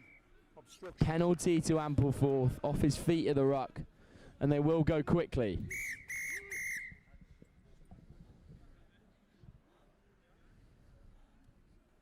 Whoa. Fill my head. Okay, just give it a minute. Time's off.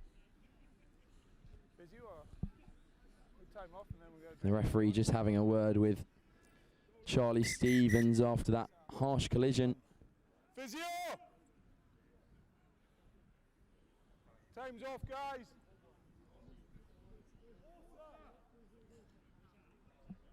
Thumb.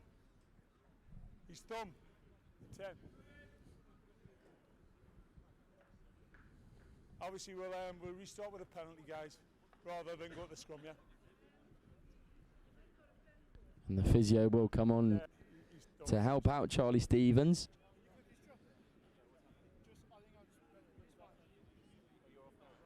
Oh, right, okay, we're rolling in, yeah? We've just got word that Stevens' thumb has taken a bit of impact from the turf. We'll stop for safety, but to be honest, it was so fractional from there. I'm just going to go penalty on the 5. I'll give you time to get back 10, okay? So Stevens will go off the field, of course. and we'll come back for Ampleforth ball. Lovegrove into the outside back's hands. Here's the gas man on the outside. That's great footwork to catch his man lacking on the width. And Ampleforth will go over the try line once again, and it is Carey, the scorer of the first. There was only one thing in his mind after that first try. He needed to get his brace, and he does convert his own kick, but this is great gas from Carey on the outside. Little hitch kick, and then he's gone. Carey, who looks to be Ampleforth's top scorer so far.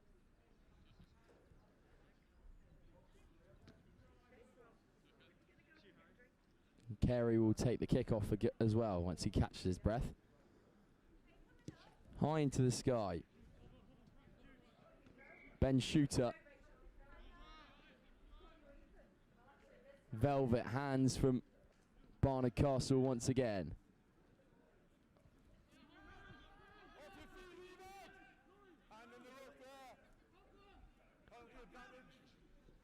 Great ball out wide, and now they're on once more. Louis Bolton on the outside, cuts it back to a fellow Barnard Castle man. Swarmed by Ampleforth in midfield. And they have turned the ball over as well. Great defence from Ampleforth College. They've chosen to go quickly here. Through the big number 8, Francis Phelan. Turned over once again for Barnard Castle. George Louis Bolton will go over the whitewash. Again, it's just completely suffocating, and whenever Ampleforth are on the ball, Barnard Castle are chopping them down, then over the ruck in quick succession. And that will bring us into full time. Barnard Castle showing dominance once again as we'll have a look at this try. Great counter ruck. And George Louis Bolton gets his name on the score sheet. Barnard Castle completely dominant once again, although a couple of nice tries from Carey on the outside. That will wrap up our group stage games here, as I'm just going to have a quick talk with the information tent to see what the finals are looking like. In this game though, Barnard Castle 38, Ampleforth College 12.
Scrum, guys.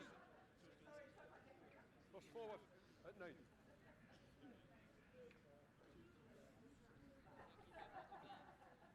Crouch, bind and set.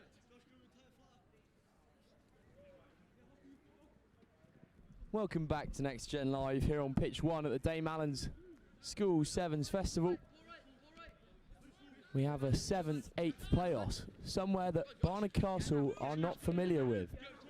They have been extremely hot so far on the sevens pitch, but they've found themselves in a 7th, 8th playoff.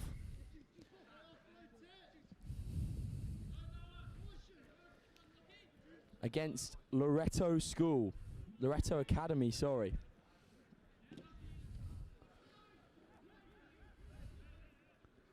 And Loretto, formerly known as a golf academy, now producing on the rugby pitch. But here go Barnard Castle once again. Out to this touch line to Anderson. Turned over by Loretto. Now they'll break. The number 7 on the ball. Brought down by Barnard Castle. Big staunching run from the number 1. Could he go all the way? Does he have the gas? Looks like he does. Fantastic work from Loretto School. Coming out to play against the big dogs, Barnard Castle.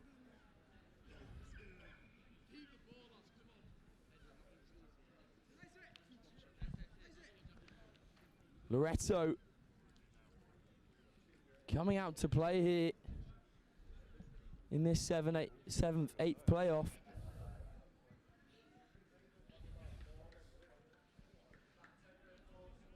Fantastic work.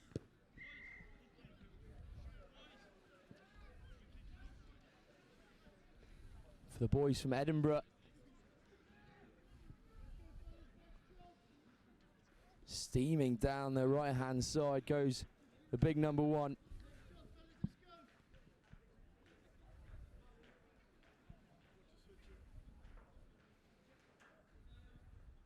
And Loretto coming 3rd in their group today, with it being topped by Gosforth Academy, then Prince Henry's Grammar School. But Loretto getting that big win over Bede Sixth Form College. And then losing to the other 2, leaving them on 4 points so far. Coming up against the Barnard Castle side, who are in unfamiliar water here. And Loretto chip through once again, covered by Tyler Cronin again. Thank you, mate. And we'll come back for a scrum down just on the 5.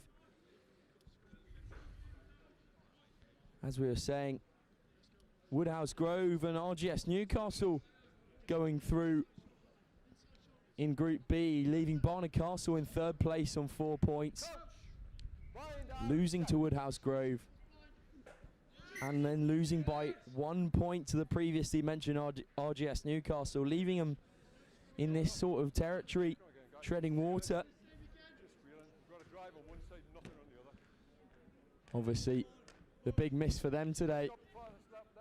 Their superstar fullback Johnny Royal, the Newcastle Red Bull.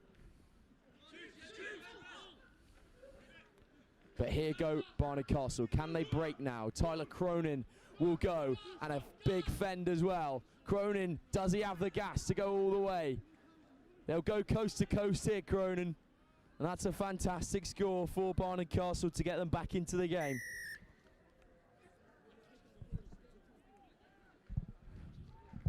Five all will be the score now.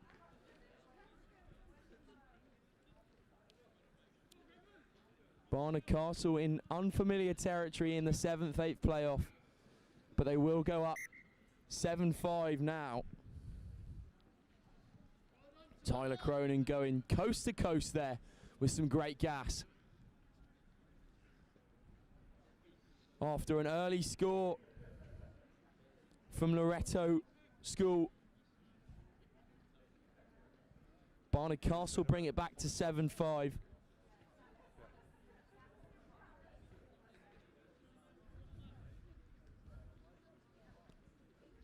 Barnard Castle obviously still in this game.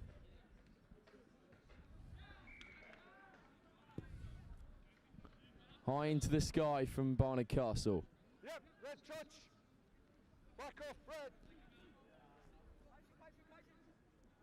And they will play in dangerous territory here. That's a great line in the middle of the park. Ball spills though, then booted on by Ben Tudor. But to no avail there, knocked forward by Barney Castle. And it will be Loretto ball. Thankfully enough, I've managed to get a Loretto team sheet here. Isaac Murphy was the scorer of the first, the big number 1, steaming down that right-hand side. But Loretto again looking to secure some ball. Ball was out there, it's knocked forward. Playing the 9 is the call, so Loretto will retain it. Matty Curran shifting off the ball now. Loretto will be checked back by Barnard Castle.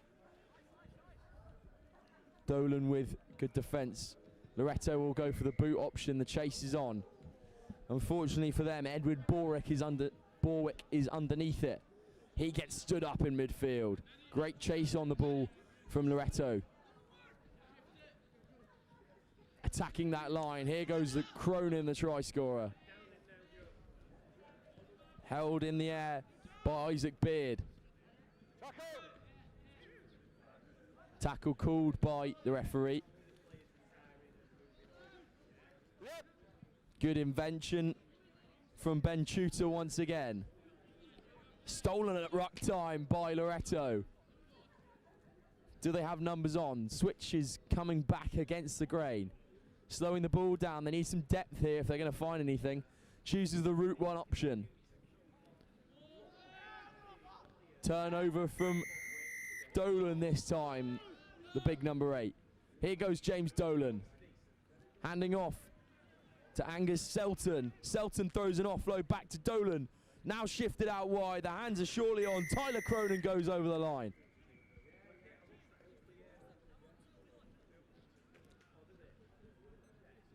Again, invention. Fantastic footwork from Barnard Castle.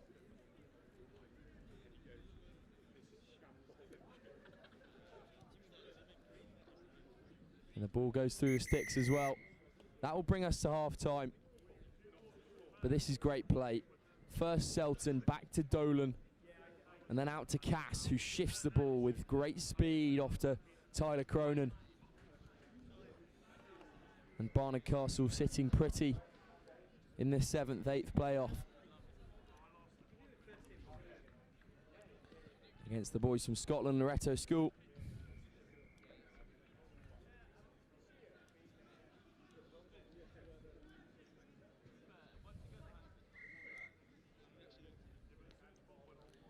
And that will bring us into half-time there in this 7th-8th playoff. Barnard Castle again in unfamiliar territory, having come 3rd in their group after having their unbeaten streak lost here at Dame Allen's. Second half action in a few moments' time. 14-5 to Barnard Castle against Loretto School.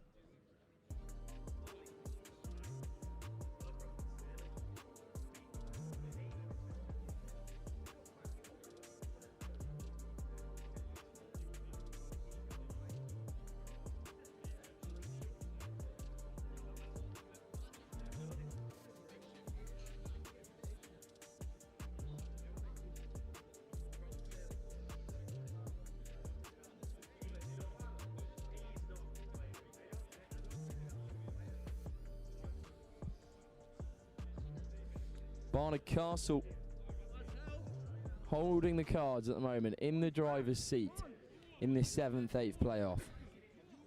Scoring some very free-flowing tries so far.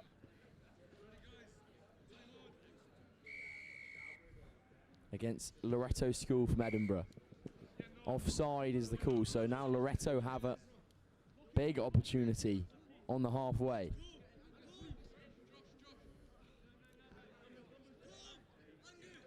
They've swung out to the right-hand side. Show and go, and handoff comes through. Can he pop off the deck? Tackle not held. Loretto needs some depth here. Little chip over the top.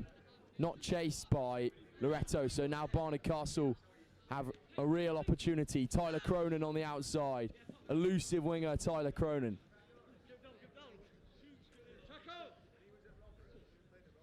Loretto over the ball extremely well. Turned it over as well. Isaac Beard again. Such a monster over the ball. Just gobbles it up immediately.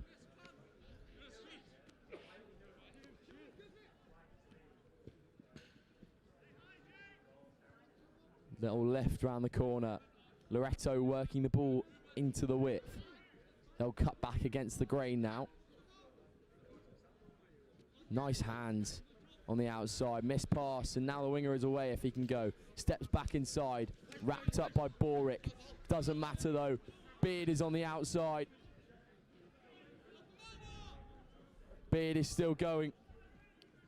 Offloaded. Loretto have men. That's a fantastic tackle by James Dolan. Basketball pass out the back. Loretto have some men on. Cuts back inside. Offloads one more. Matty Curran again. Now Lockie got in. That's a huge shot, but still ends up in the hands of Isaac Beard. This is tireless defence from Barnard Castle. Swinging ball out wide. Barnard Castle defending for 6 or 7 phases now. It must be absolutely knackered, and so are Loretto School, but they still attacking with absolute venom. The show and go. And Archie Miller will get in for the score to bring the game back to within 2 if he can score this kick. And that will bring it back to 14-12. This is tireless defence from Barnard Castle, but Loretto School keep their hands on the ball so well. Very mature play from Isaac Beard out on the width, who's been the star man for Loretto today. He's just so monstrous over the ball in the ruck, and it takes about 2 men to bring him down as well. But Archie Miller gets in that time.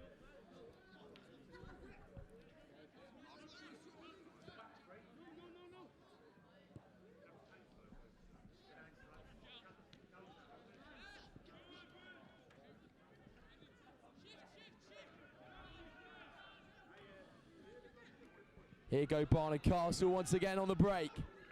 And they will be in for another. Being chased well though, Loretto still on it.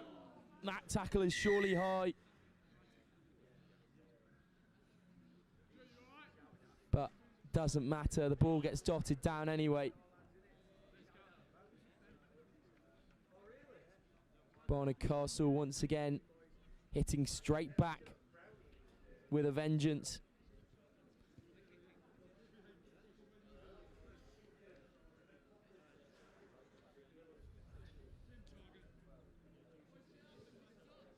Anderson will score the conversion as well. But this is great gas. Can't quite see the number on the back.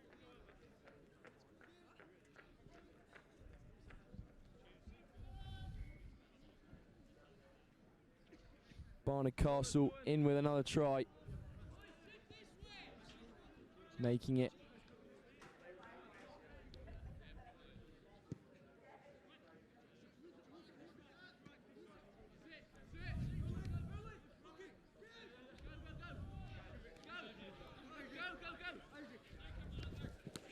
Here go Loretto School, ball knocked on though, so Barnard Castle will have it again.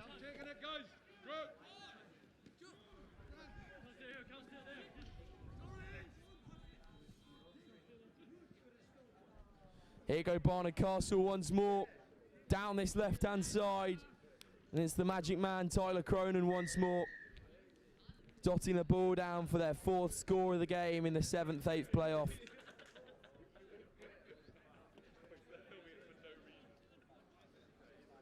Barnard Castle slicing through this Loretto defence time and time again.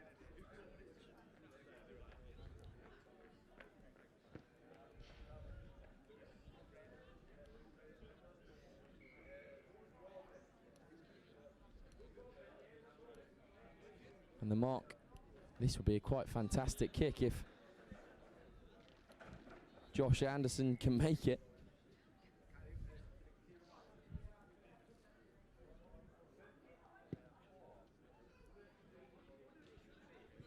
No go from Josh Anderson there, but we'll come back for the replay. And as soon as Tyler Cronin gets onto it on the left-hand side, it's game over.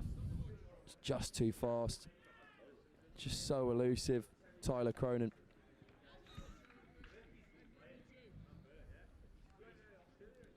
Loretto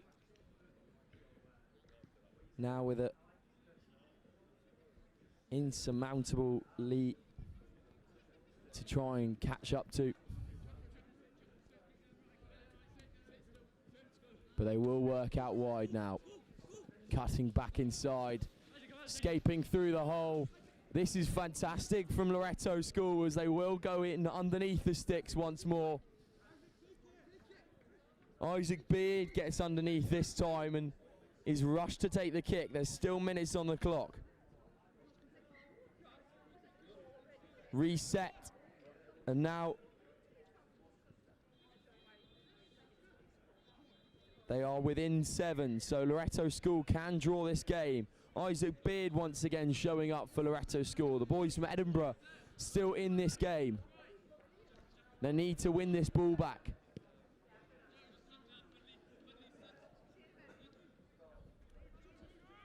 Joe Arnold. Elusive footwork from Joe Arnold.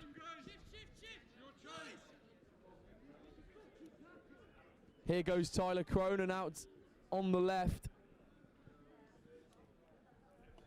Seconds remain for Barnard Castle. But more gas comes in from Josh Anderson. And another try for the number 4. It will surely win Barnard Castle this game. A 4th try in the 7th-8th playoff, leaving Barnard Castle in 7th place with a final try from Josh Anderson. Again, Barnard Castle in unfamiliar territory here, having been put in a group of death, some would say. But they do come out respective winners in the 7th-8th playoff. Barnard Castle 33, Loretto School in 8th, 19.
here.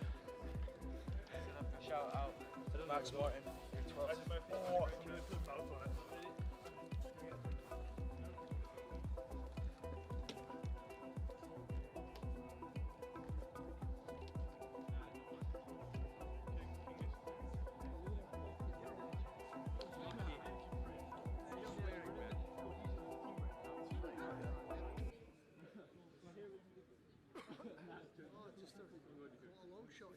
Okay, ready? On me. 1, 2, 3. 1, 2, 3. Fantastic. Welcome back to Next Gen Live here on the cusp of a fantastic game. The second to last one here on pitch 1 before the cup final. We have the plate final. Gosforth taking on Prince Henry's Grammar School. That's a fantastic tackle off the first. Gosforth in the blue and yellow. Prince Henry's in the blue and silver.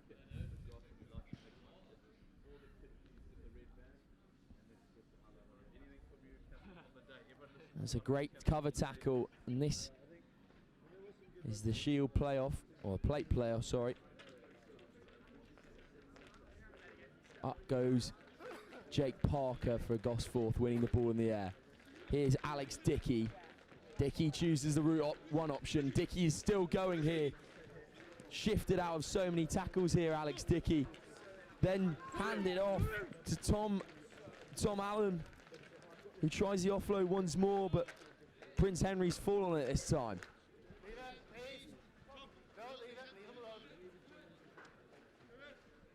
Now it's Prince Henry's Grammar's turn to do the route one option.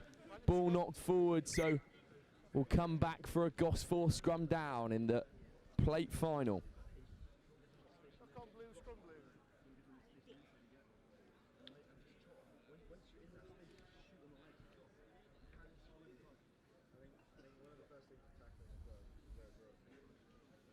And it's a big front row unit for Gosforth. Jonah Broadbent, the number 8 to 1 to watch out for, but here go Gosforth's outside backs.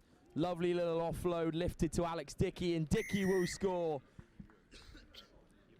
in the plate final. First blood for Gosforth Academy. And Alex Dickey in his trademark red scrum cap will go over the whitewash for the first time.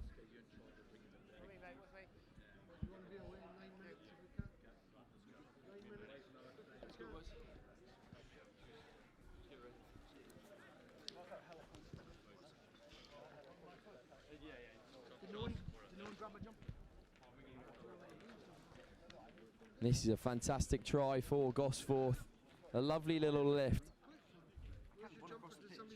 First you think Nathan Bailey's gonna tuck it up the jumper and go all the way, but then he lifts it. And a little chicken wing offload out to Alex Dickey, who dots down in the plate final. Gosforth take first blood, but high into the sky. Prince Henry's Grammar School underneath it. Ran into a bit of trouble over there.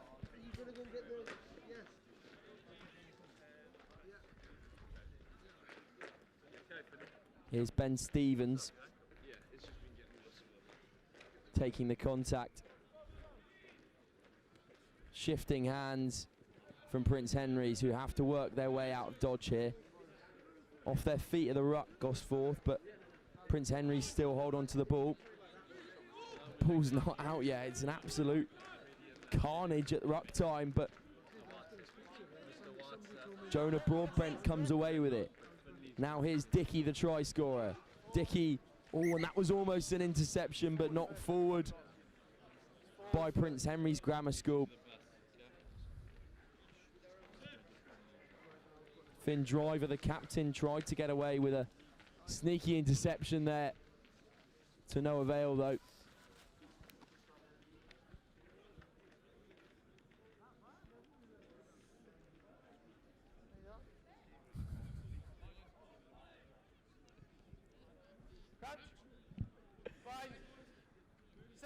Prince Henry's Grammar ball. They need to work their way out of the 22. They've swung back around to this right-hand side. Contact taken on the width. Ball out, so Gosforth have stolen it. Then knocked forward by Gosforth. Can Prince Henry's Grammar get away on the width? Prince Henry's Grammar will play on.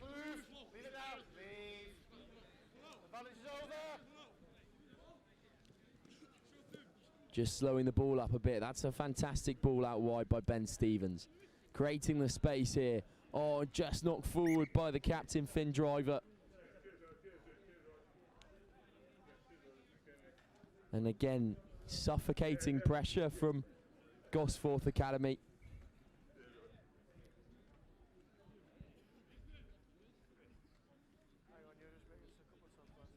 I don't think you meant the forwards, but just in case no, you're not. Okay, let's go.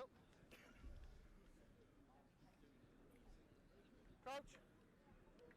Bind. Set. Gosforth ball here.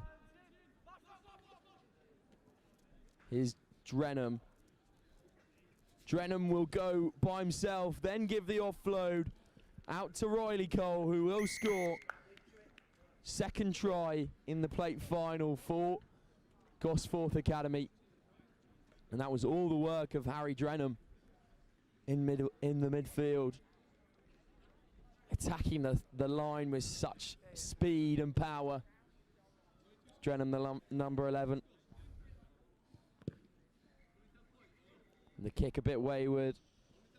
But here we'll see Drenham, the number 11, just goes straight at that line. The burst of pace really takes it away from their Henry's Grammar School defence, and then pops off to a free Riley Cole on the outside. Gosforth Academy 10-0 to the good here in the plate final. Prince Henry's Grammar still need to achieve something here.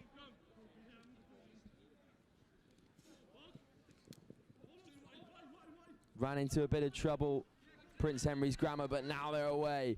The offload comes through, and surely this will be try time now. Prince Henry's Grammar get one back. This time it's Louis Lyles, the try scorer.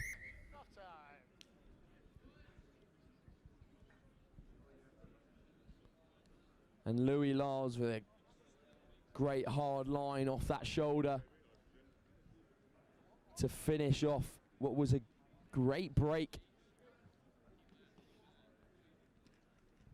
from Prince Henry's Grammar School. And that will bring us into half time. Gosforth Academy holding the cards as we roll into the break. 10-5 the score in the plate final. Gosforth ahead.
Welcome back. Second half action. Moments away here on pitch one in the plate final. Gosforth Academy holding the cards 10-5 against Prince Henry's Grammar School.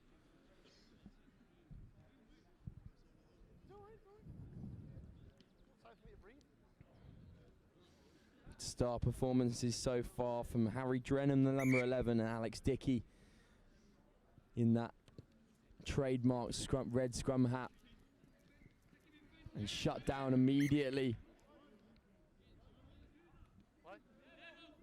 by Prince Henry's Grammar. Hands away. That's good. Good. Here you go, Prince Henry's Grammar once again, surging down the left-hand side. What can they achieve in red zone territory? Matty Dawson off to Louis Lyles, the try scorer. Lyles gives off, but knocked forward there by Prince Henry's Grammar. Turned over by Gosforth. Gosforth need to work out of their own 22 now. Dickey is in a brawl with Louis Lyles.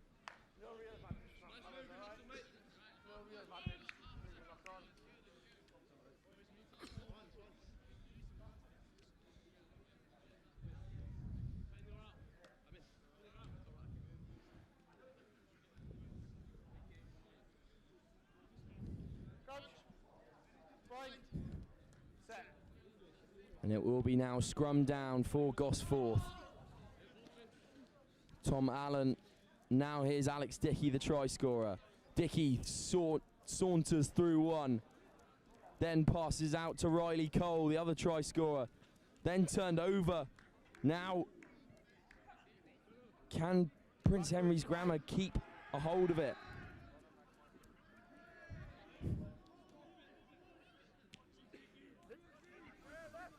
Prince Henry's still with it, but down in their own 22. Hands away. Hands away.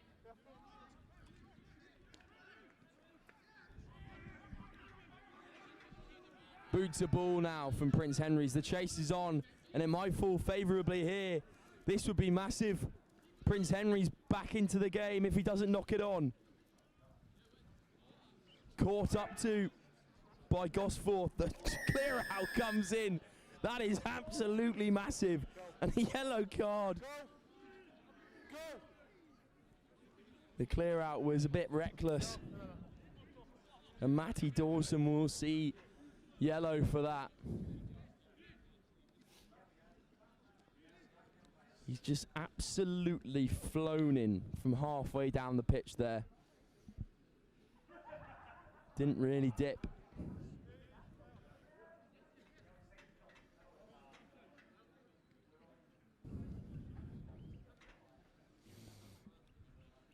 And that will mean, after a very promising attack, Prince Henry's Grammar School down to 6 and have a 3-point deficit to make up. But here go Gosforth. Can they make the most of this one-man advantage? Nathan Bailey chooses the contact. Now they'll go though. The handoff comes through and this will be try time. There's no chase. Henry Drenham, the maker of the first try, or the second try in the first half, will score once again. And a lovely little swan dive from the number 11 as well. But he's missed his conversion after that milking of the try. It's a great handoff from the young man. Just slows up and is allowed to saunter in underneath the post. And then, much to the amusement of his mates on the sideline, misses the conversion.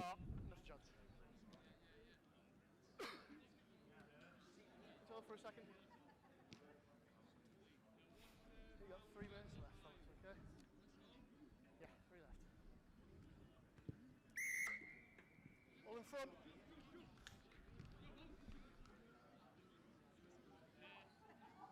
Over halfway, fellas.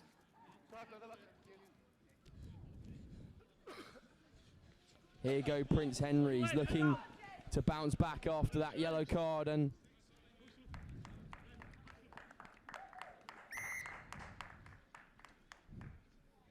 they will score here and make the most of it as well.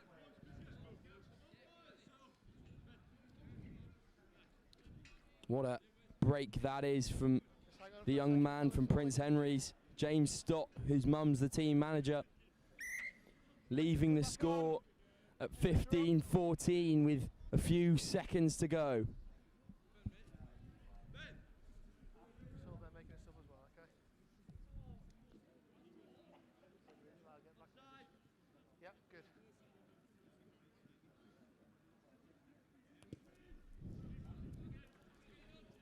Gosforth lead with minutes to go. The yellow card is back on, I believe.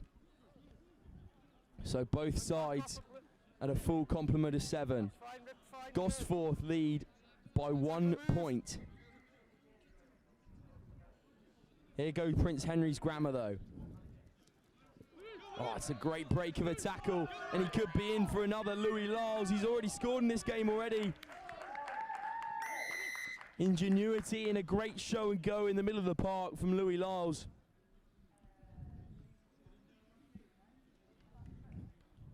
He's been a superstar all day, Louis Lyles, breaking lines, breaking tackles as well. And he could have just won his side. The plate here at Dame Allen's Sevens. The chase came in from Gosforth, but to no avail. And Prince Henry's Grammar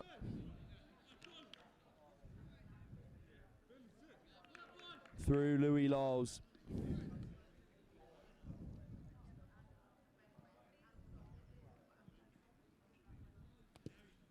Now, all Prince Henry's have to do now is keep Gosforth Academy out, which is a tough task.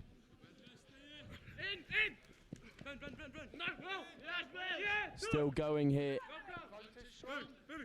Gosforth still have the ball. Offloaded and straight into the hands.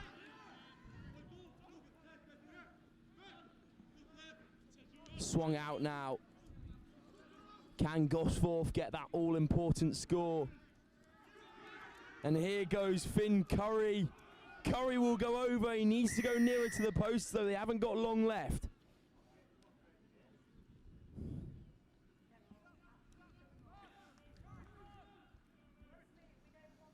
And that's 20, so if Gosforth can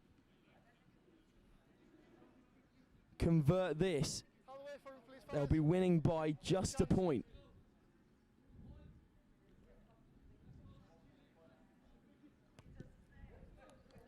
The kick is no good, so that will leave the score at 21-20 in favour of St Peter's, Prince Henry's Grammar School.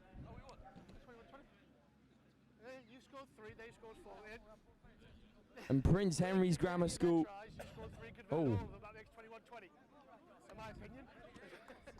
Will take away the plate. A 1-point advantage is what decides it at the end. Prince Henry's go back to West Yorkshire with some silverware. Gosforth leave empty-handed in the plate final. But up next is the one we've all been waiting for. The cup final. George Watson's from Edinburgh will take on Woodhouse Grove from West Yorkshire, after both of them topping their own groups. This will be one for the books, ladies and gents. Don't miss it in a couple of moments' time. For now, Prince Henry's Grammar School 21, Gosforth Academy 20 in the plate final.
First one on the whistle.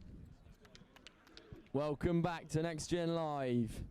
Here we have the conclusion of what has been a fantastic day of rugby here at Dame Allen School Sevens at Cochrane Park, Just gonna the go home red, of guys, Newcastle yeah. Rugby. Red ready? This is the conclusion though. This one's worth all the Dolphin dollars, folks. Woodhouse Grove taking on the Scottish Cup champions George Watson. George Watson start off well with the ball. Hand it off. And here go the pacey winger. Woodhouse win it back though. Oh, it's a huge bumping run. Can Woodhouse get in? Massive collisions all over the shop at the moment. Hinchcliffe plays first receiver, then gives off to the number 15, Ethan Taylor, brother of captain Zach Taylor, who's on the ball now. Here goes Zach Taylor. Tackle there, good release. Good work on the floor by Taylor to evade the oncoming pressure. Great offload, and it just spills out into touch. 2 seconds. No way that William Gaffney could get First there. time off. So a fast start for Woodhouse Grove in the final. George Watson's caught a bit lacking, Line out there. but they get to spare their blushes once more as the ball just trickles out into the touchline. So Sorry. now George Watson's have to play Stand a metre off him, you've just in their closed own your gap 5. You've just closed your own gap, there you go.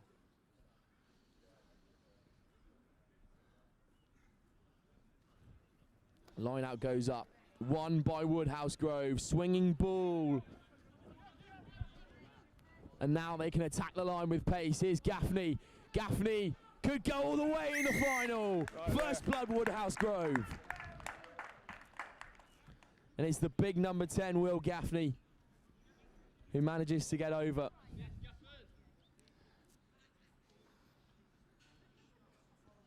You're kicking, yeah. Will Gaffney gets another score here at Dame Allen Sevens, putting his side 5-0 up. Just for you. The ball won fantastically in the line out by Woodhouse Grove, then swung out so that Gaffney could attack the defensive line. And that kick's just a bit wayward from Taylor, but this is fantastic. Archie Naylor swings the ball very quickly, and Will Gaffney attacks with such intent.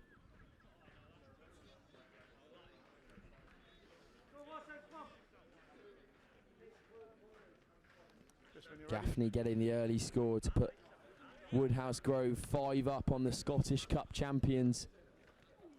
Came into this heavy favourites, George Watson's, and they will continue to play with prowess. Met in midfield are George Watson's through Flynn McComb. Now guys, it's gone across, just a knock on. Knocked on They just went across by the pitch, Woodhouse guys. No real Grove. advantage from the knock on. Scrum, red ball. George Watson's ball again in their own territory. They need to work a way out. I was just about to call it over and then your man just went straight through his hands. Just here guys. Red ball, yeah. Just waiting for your bound. Crouch.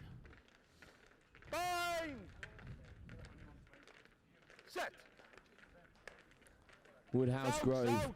have to defend here. George Watson's will bear down on the line.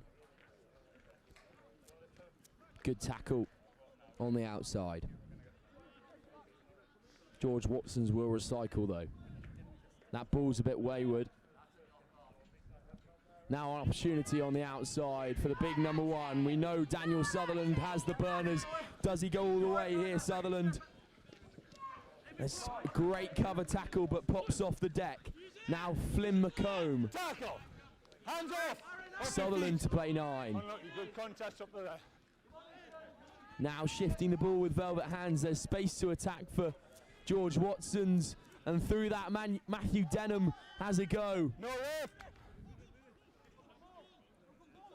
Slowing the ball up. Searching ball out wide to Sutherland.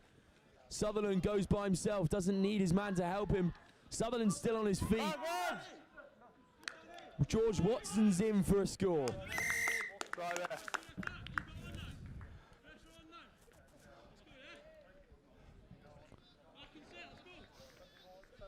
Never-ending pressure from George Watson's.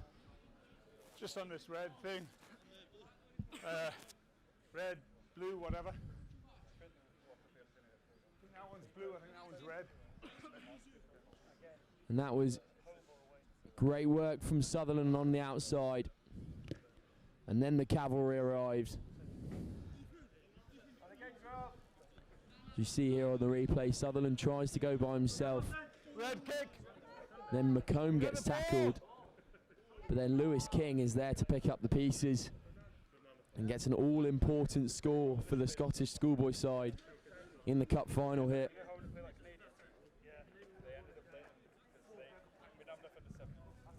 That's Matty. There's 3 or 4 at the sideline. This when you're ready. 5-all. We sit at locked horns moment for both sides in the cup final. Woodhouse Grove on the ball now. High tackle is the call from the referee. So Woodhouse Grove have an opportunity to play. Here's Ethan Taylor. Taylor, who's had magic in his boots today. Here's Zach Taylor. Oh, just knocked forward by Woodhouse Grove, so they'll come back for a scrum down. George Watson's ball. Red ball. Zach Taylor fizzing a ball into the outside backs. And Henry Hinchcliffe didn't quite have the measure of it. Guys, wait until the ball's in before the pushing, yeah? Both of you. 2 key. Crouch! Here you go, George Watson's. Sit!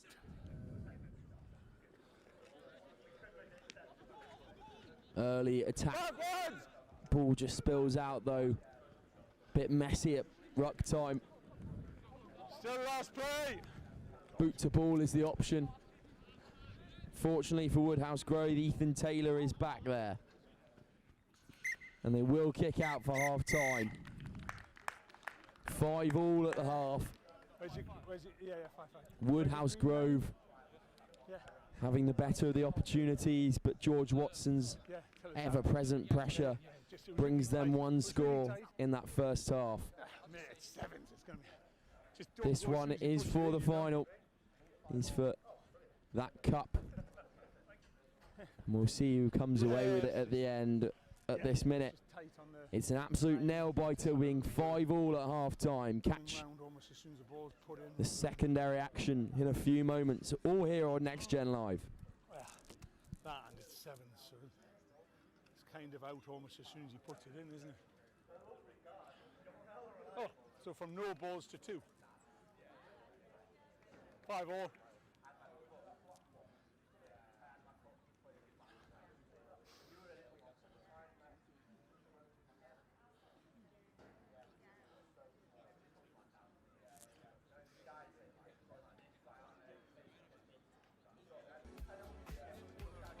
Yeah, you've got to wait until I get there.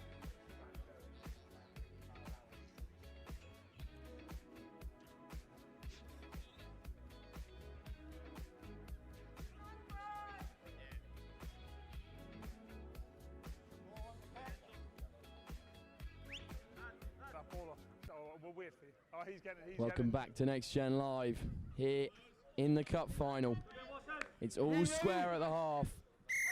5-all. George Watson's taking on towering Woodhouse Grove. A school from West Yorkshire taking on the Scottish Cup champions. Obviously beating Strathallan earlier this year in the Scottish Cup final at Murrayfield. What a day for George Watson's rugby. Can they come out eventual winners here? red line, outside foot. Maybe He's got a so, but centimetre off you, yeah? Woodhouse Grove will not go Doesn't down matter where without a he is. fight. Yeah.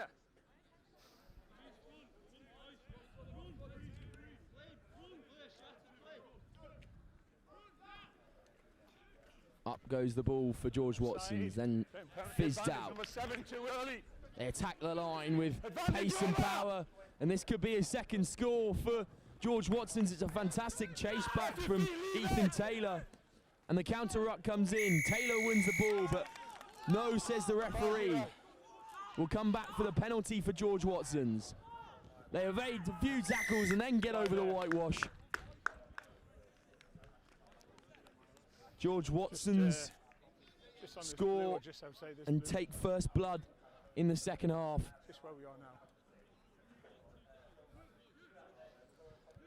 Again, this effervescing, bubbling side of George Watson's from Scotland. And he does not score the kick as well, so it'll leave it at 10-5, but we see here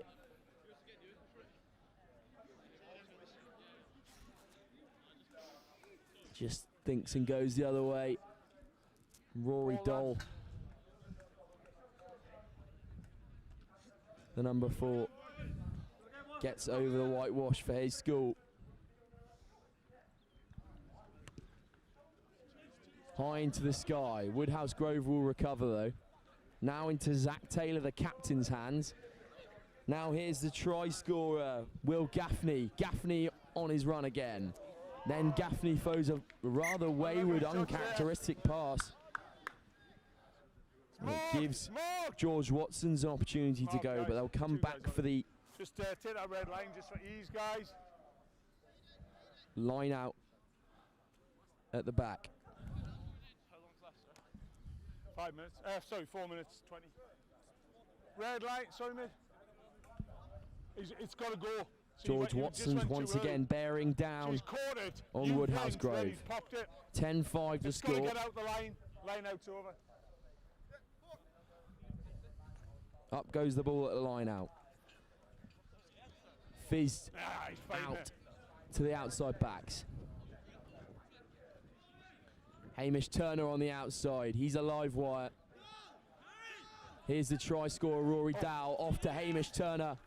Turner, does he go all the way? The chase is good, but to no avail. Turner goes underneath the sticks Kick from behind, please. for a third one for George Watson's.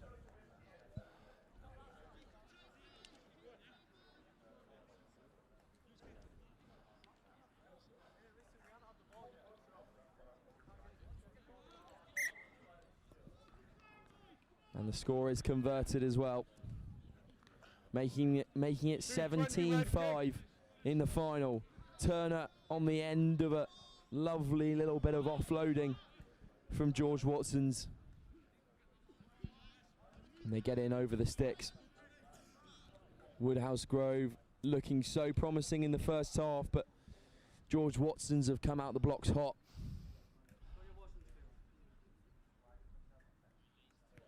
The Scottish Cup champions have been ever impressive, but that's a fantastic take in the air from Gaffney. Gaffney moves it on to Ethan Taylor. Taylor still going. Ethan Taylor's got wheels. Can he go over in the final to bring his school back into it? Taylor scores. Right there.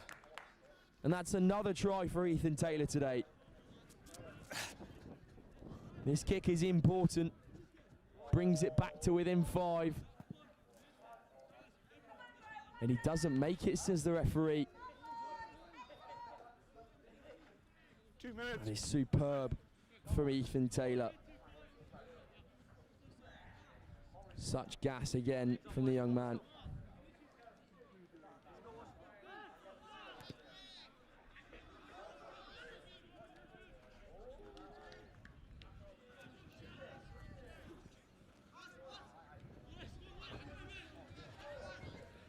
Sorry, that was not Ethan Taylor, that was Joe Gaffney.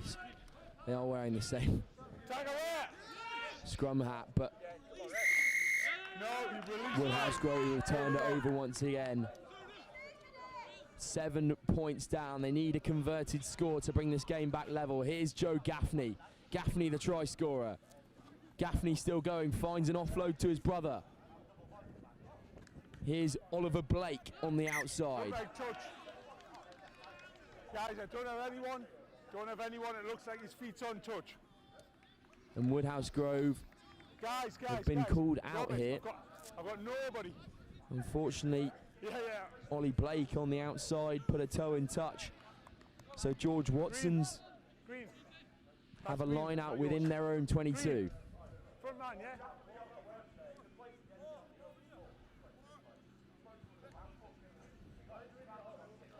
Knocked forward by George Watson's, pounced on by Woodhouse Grove. Here's Ethan Taylor. Taylor going at the line. Taylor still on his feet. Can he find an offload? And that is a score in the final. Just next to the post as well. That will be important. Will Gaffney, the number 10, gets over for his second score in the final. Kick to come. There, And this score needs to be converted. And it is, bringing the 17 back all. to level, 17 all. Ethan Taylor goes right at the defensive line with venom. And Gaffney shows such maturity to be able to keep hold of the ball with several different George Watson's players coming in to try and tackle him.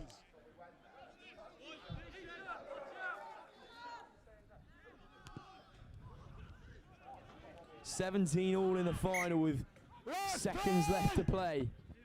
Can a side get on top? Last player, lads, just in case you didn't hear.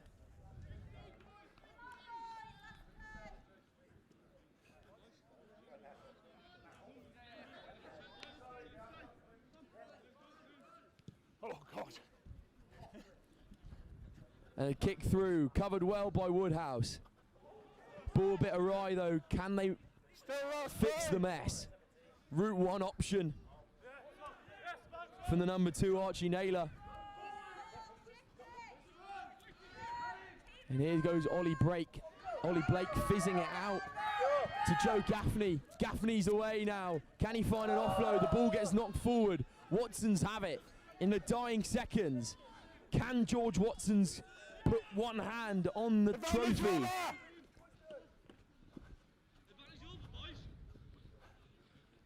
Here's Hamish Turner, the try scorer.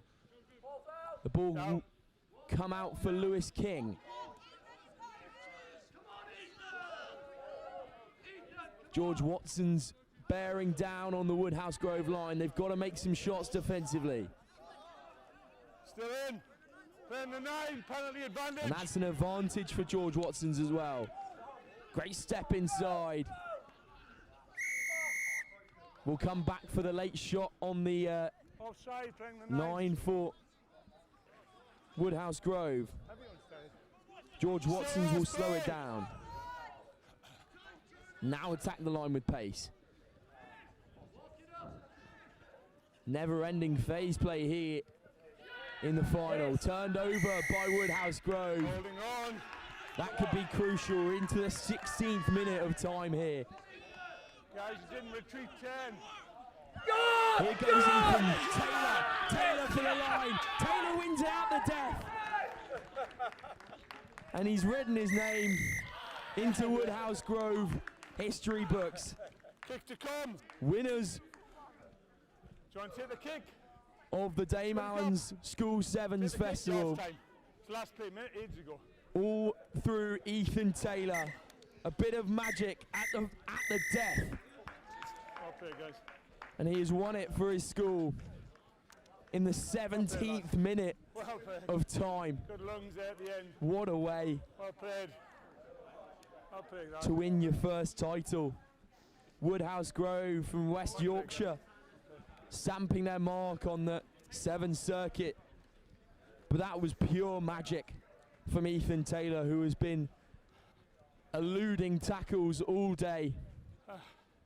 And he manages to do it once more Yeah, unlucky. Well played. in the final. Well played. Well played, guys. Fantastic work from the Well played, winger. guys. Well played. Oh, well played. And that will give Woodhouse Grove the Well played, win. guys. Well played, sir.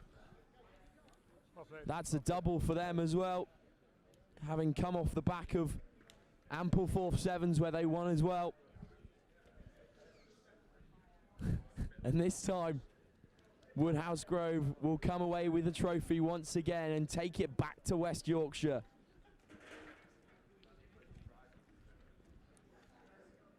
Woodhouse Grove victorious in another tournament. 2 on the bounce for them. And Ethan Taylor scores the try to win it all.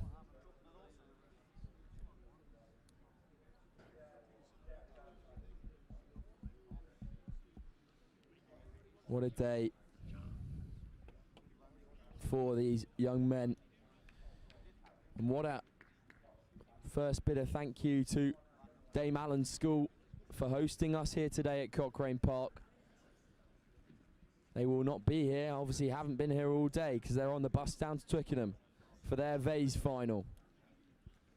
So best of luck to Dame Allen's in that one. But now we focus in here. Woodhouse Grove have come away victorious in a second Sevens tournament on the bounce. They got to the semi-final of the North of England Sevens where they were beaten by Durham Cathedral.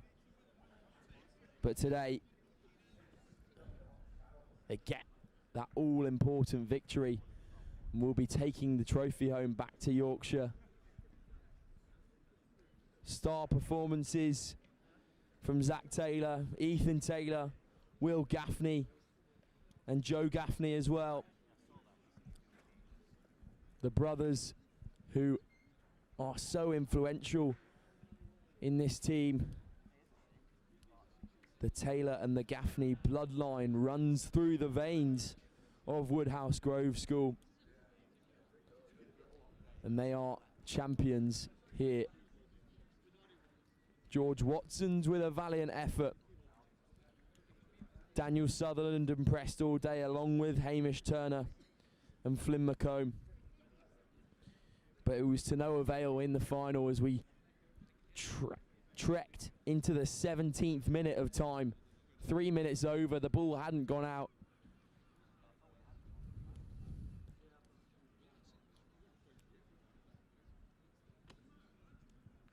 And we're hearing that the trophy presentation will be over by the gazebo over there.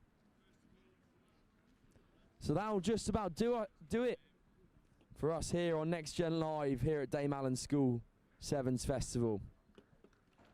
Great day of rugby and a fantastic experience for these young men as their Roslyn Park time tracker keeps ticking.